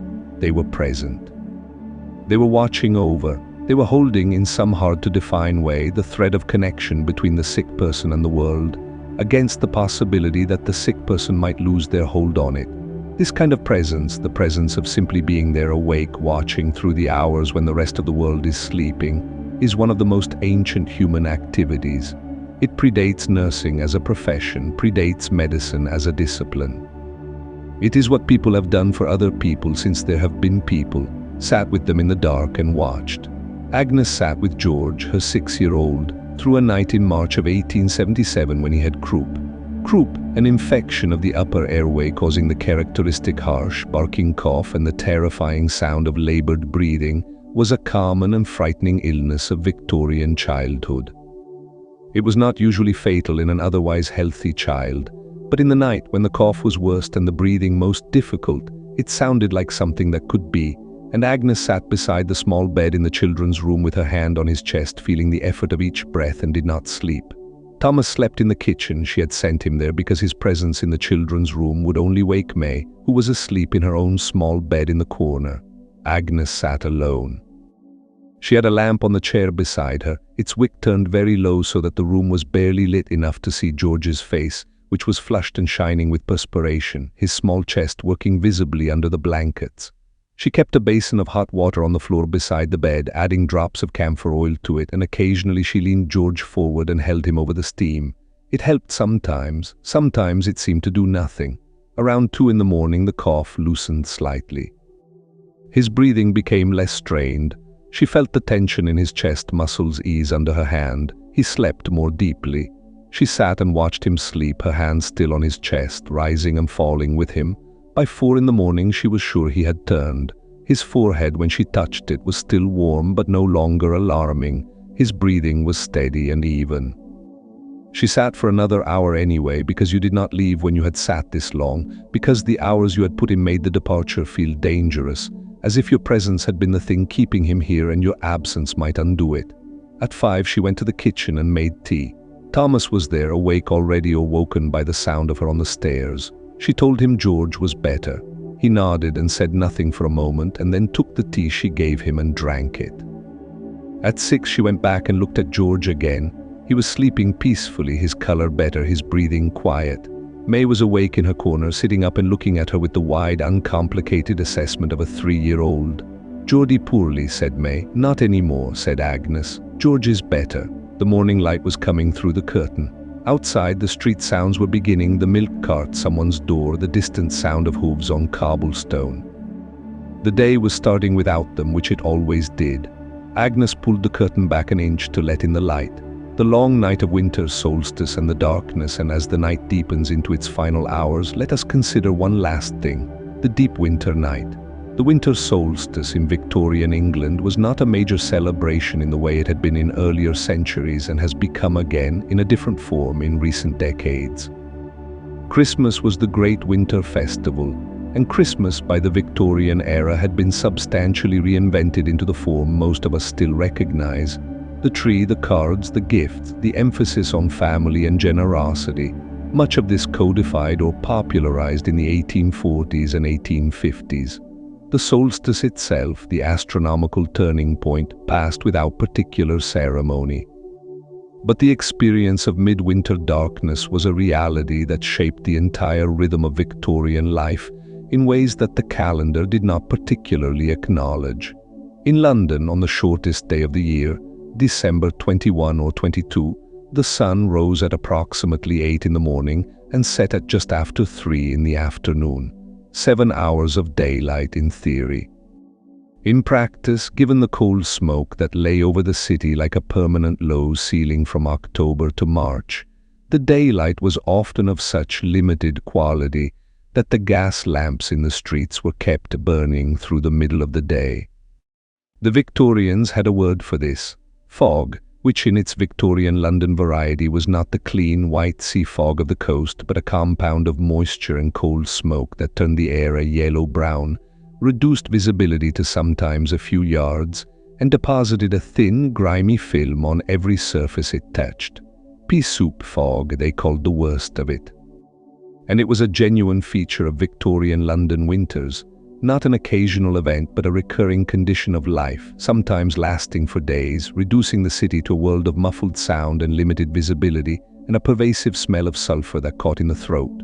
Charles Dickens, who was a connoisseur of London weather, opens Bleak House with a description of fog that covers the city in an almost geological depth, as if the fog were not a weather event but a state of being. In this kind of darkness, the lamplighter was more important than ever. The gas lamps, burning all day in the yellow murk, were the only reliable indicators of where the streets were, which directions were safe, which pools of light were navigable. To be caught out in a London pea soup without a lamp of your own and without a knowledge of the streets was a genuinely disorienting and potentially dangerous experience. People walked into the Thames in heavy fogs. People got lost in streets they had lived on for years. The fireplace in this context was more than a source of warmth. It was a point of orientation. The fire was the center, the known thing, the reliable warmth at the heart of the domestic space. On the darkest and foggiest of Victorian winter days, when the world outside was a yellow-grey nothingness and the light never really came, the fireplace in a Victorian parlour or kitchen was the single most important feature of the room, around which everything else was organized. The Victorians were good at fires. They had a complex, highly developed culture of fire-making, fire management, and the appreciation of a good fire, which had been part of English domestic life for so long that it was thoroughly incorporated into the texture of culture and feeling. The crackling of a fire, the particular smell of cold smoke in a warm room, The way the fire drew your eyes when you sat in front of it, the way its shifting light was infinitely variable and could be looked at indefinitely without boredom. These were pleasures so fundamental that they barely needed to be articulated, which is partly why they are so hard to find explicitly in the historical record. People do not generally write about the pleasure of things that they take entirely for granted, but they were real pleasures, profound ones. The Victorian appreciation of the domestic fire has some of its best expression in the literature of Christmas, in the Dickensian Christmas scene, which is fundamentally a scene of firelight and warmth and gathered family, contrasted with the cold and dark outside. Scrooge's redemption in A Christmas Carol is in its material dimension a story about moving from a cold, dark, isolated house to the warm, firelit rooms of the Cratchit family. The symbolic resonance is not incidental. Fire, warmth, family, togetherness, these were the same thing in the Victorian domestic imaginary, and the dark was not only the physical dark of the short days and the cold smoke. The Victorians lived in a culture that was negotiating at every level the deep uncertainties of a rapidly changing world. The Industrial Revolution had transformed the material conditions of life within 2 or 3 generations. The religious certainties that had organized meaning-making in earlier centuries were being challenged by geology and biology and the slow, vertiginous shift of the intellectual ground. The social order was being renegotiated constantly in the streets and in Parliament and in the newspapers. The empire was expanding into moral and political terrain that the empire builders themselves did not fully understand. In this context, the domestic interior, the firelit room, the familiar objects, the routines of evening, was not merely comfortable. It was necessary. It was the ground on which ordinary Victorian people stood while the world changed around them. The fire and the lamp and the clock ticking on the mantelpiece and the faces of people you knew, these were the anchors. The small hours and the coming of dawn, and as the night deepens into its final hour, let us follow the darkness all the way to its end. 4 o'clock in the morning, the hour that in French is called le petit matin, the small morning, the hour that is neither night nor day but the still point between them, the hinge on which the darkness turns toward light. In London at 4 in the morning in October, the temperature has dropped to its lowest point of the night. The sky, if it is clear, which in London in October it often is not, but let us say tonight it is, shows the last third of the night's stars. The moon has set. The stars are very bright, brighter than they will be at any other point in the night because the city's gas lamps, still burning, are at this hour the only competition. The Thames at 4 in the morning shows the first signs of the returning tide. The great river breathes in and out on a rhythm of 6 hours, and at 4 the ebb has reached its lowest point and the tide is beginning to turn, the water rising slowly on the mud banks and the wharves and the stone steps of the embankment. The tide line markers on the bridge piers, worn smooth by generations of water, are beginning to disappear. In the streets, the first movement of the morning is beginning, so early and so quiet that it is almost invisible. The women who run the vegetable stalls in Covent Garden begin arriving at 4 to receive the produce coming in from the market gardens of Surrey and Middlesex, the carts having left the gardens in the dark of 3 in the morning to make it to the market in time. Covent Garden at 4 in the morning is a specific world. The low light of market lamps, the smell of vegetables and earth and horse manure, the voices of the market workers, whose accents and vocabulary and rhythms of speech are specific to the market and have been for generations. Cabbages and carrots and leeks arranged in rows, their freshness still on them from the garden. In the bakeries, there are hundreds of them in London, one in virtually every street. The bakers have been up since 2 or 3, the ovens having been lit and brought to temperature and the first loaves now well underway. The smell of baking bread in a street at 4 in the morning is one of the most specific and unexpected smells of the city at this hour, warmth and yeast and something slightly sweet, drifting from the bakehouse doors and windows and moving through the cool morning air. The milkman will come at 5. He has been up since 3 with his horse and his cart, collecting the morning's milk from the dairy depot and beginning his round. The clink of the milk cans, the distinctive sound of full metal vessels being set on stone doorsteps, is one of the earliest sounds of the Victorian morning, familiar enough to be part of the sonic texture of the city without ever needing to be thought about. Birds. In October in London, the first birds begin before 5. The robin, which in England is not a summer bird but a year-round resident and a distinctly early riser, is often the first. Its song in the pre-dawn is thin and sweet and slightly melancholy, a sound that carries very far in the stillness before the day begins. Then the sparrows, who nest in the thousands in the eaves and cornices of Victorian London's buildings, and whose quarrelsome, cheerful morning chorus once started, does not stop until dark. In the countryside, the dawn is earlier and fuller. In the Wiltshire parkland, by 4:30 in October, the rooks in the Elm Avenue have already begun their morning argument, a clamour of harsh voices that rises and falls for a quarter of an hour before settling. The wood pigeons, which nest in the cedars on the lawn, add their soft, repetitive counterpoint. The farm dog, who has been sleeping in the stable yard, stretches and yawns and emerges to check his territory. In the kitchen of the great house, the kitchen maid is already up and has rebuilt the range fire and put the kettle on. Her name is Hannah and she is 16, and she has been getting up at this hour every morning for a year, and she does not particularly mind it, because she has always been an early riser, because the mornings before the rest of the household is up have a particular quiet that she has come to value, a brief daily ownership of the space that will, in an hour, belong to Mrs. Jenkins the cook, and then to the whole machinery of the household day. Hannah makes herself a cup of tea and drinks it standing by the range, looking out the small window at the kitchen garden, which in the October pre-dawn is a dark rectangle of shapes, the espalier fruit trees on the wall, the row of late cabbages, the bare beds of the kitchen garden proper. As she watches, the darkness begins to shift, not a sudden change. A very gradual, almost imperceptible lightening, a slow dilution of the black by the particular deep blue that is the first color the sky recovers from the night. Then over the next half hour, the blue lightening further, the shapes in the kitchen garden becoming more specific, more clearly themselves, the espalier apple trees resolving from dark shapes into the clear, articulate forms of their trained branches. Then color, the cabbage leaves, which in the pre-dawn were colorless, revealed their green. The gravel paths of the kitchen garden catch the first pale light. The sky in the east, above the kitchen garden wall, moves from deep blue to something lighter, to something almost grey, to something that might very tentatively be called the beginning of morning. The sun comes up, not dramatically, not in a blaze of red and gold, though sometimes it is that too. Most mornings in England in October it is a quiet thing, the light simply present, the day simply arrived without announcement. The roosters in the farmyard crow. The kitchen garden exists in the morning light, ordinary and real and fully present. Hannah finishes her tea. She puts the cup on the draining board. She begins the first tasks of the morning, which are the same tasks she began yesterday morning and will begin tomorrow morning, and the day enters the house through the kitchen window like something entirely unremarkable and entirely welcome. And the night, the long, quiet, complicated, ordinary Victorian night is over. The residue of night, and now, as we come toward the end of our long evening together, let us gather the threads of this Victorian night very gently, without hurry, and simply hold them for a moment. We have been in many places.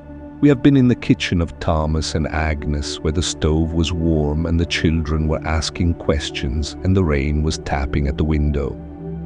We have been in Clara's drawing room, where the fire was dying gently and the mantel clock was ticking and the novel lay open on the side table. We have been in Mrs. Patterson's small room in the basement, where the candle was burning low and the penny novel was almost finished. We have been in Ellen's attic room, where she folded her letter and blew out her light and was asleep in 10 minutes. We have been in the Wiltshire house, in the billiard room and the drawing room and the long dark corridor where Granger walked with his candle. We have been on the Thames embankment and in the Covent Garden market, and on the quay of the Cornish fishing village, where a woman watched the boats until their lights were small orange points far out on the water. We have been in some small way in the sick room, and in the dreams of people sleeping. All of these places, all of these people, all of these separate and deeply ordinary evenings, they are connected by the simple fact of the night. The same dark that covered Thomas in his bed covered the fisherman far out on the channel. The same stars that showed faintly through Ellen's attic window showed over the Wiltshire parkland and over the sleeping cities and over the fields and coasts and farms of the whole country. The Victorian night was not a unified experience. The distance between a warm bed in Kensington and an archway on London Bridge was enormous, not just in physical distance but in everything that mattered. The night was not equally kind to everyone. It was harder for the cold and the sick and the homeless and the anxious than it was for the comfortable and the well-fed. But the dark itself made no distinctions. It fell on everyone. It required everyone eventually to stop, to be horizontal, to let go of the day's particular demands and identities and performances, and become, for some hours, simply human bodies in the dark, breathing and dreaming and resting and releasing. Sleep, in this sense, is one of the great democratic experiences. The Queen and the scullery maid both went away somewhere at night. Both came back in the morning changed by whatever happened in between. Both experienced the vulnerability and the mercy of unconsciousness. The Victorians built enormous structures around the night. The gas lamps and the police beats and the night soil carts and the bakeries and the fishermen's schedules. They organized the approach to sleep with rituals and prescriptions and advice books and hot water bottles and camphor sachets. They felt about the night both comfort and anxiety, the comfort of warmth and routine, the anxiety about illness and death and the dark itself. But in the end, they slept. They laid down in their beds and they slept. And in sleeping, they were part of the same human story that stretches back as far as there have been humans lying down to sleep, which is to say, as far as there have been humans at all. Thomas, in his iron bed in Islington, is asleep before 10. He will be up at 5:30. His last thought, which is not quite a thought but a feeling, is of Agnes beside him, the warmth of her in the bed, and the sound of the rain that has started again on the window, even and gentle, saying nothing, meaning nothing, simply being the sound of the world going on. Then there is nothing. Then there is the morning. But the morning is a long way off, for now it is only the night. The long, ordinary, deep, quiet Victorian night. And now, as you find yourself here at the end of our journey through these Victorian evenings, perhaps you too are somewhere between these pages and sleep. Perhaps the world around you has gone quiet. Perhaps the light is low. The fire of a November evening, the weight of a blanket, the slow, even sound of rain. This is what those Victorian nights were made of. And this, in its way, is what all nights are made of, the particular small warmth of wherever you are, held against the general dark. Sleep well. The morning will come when it comes. Until then, there is only this.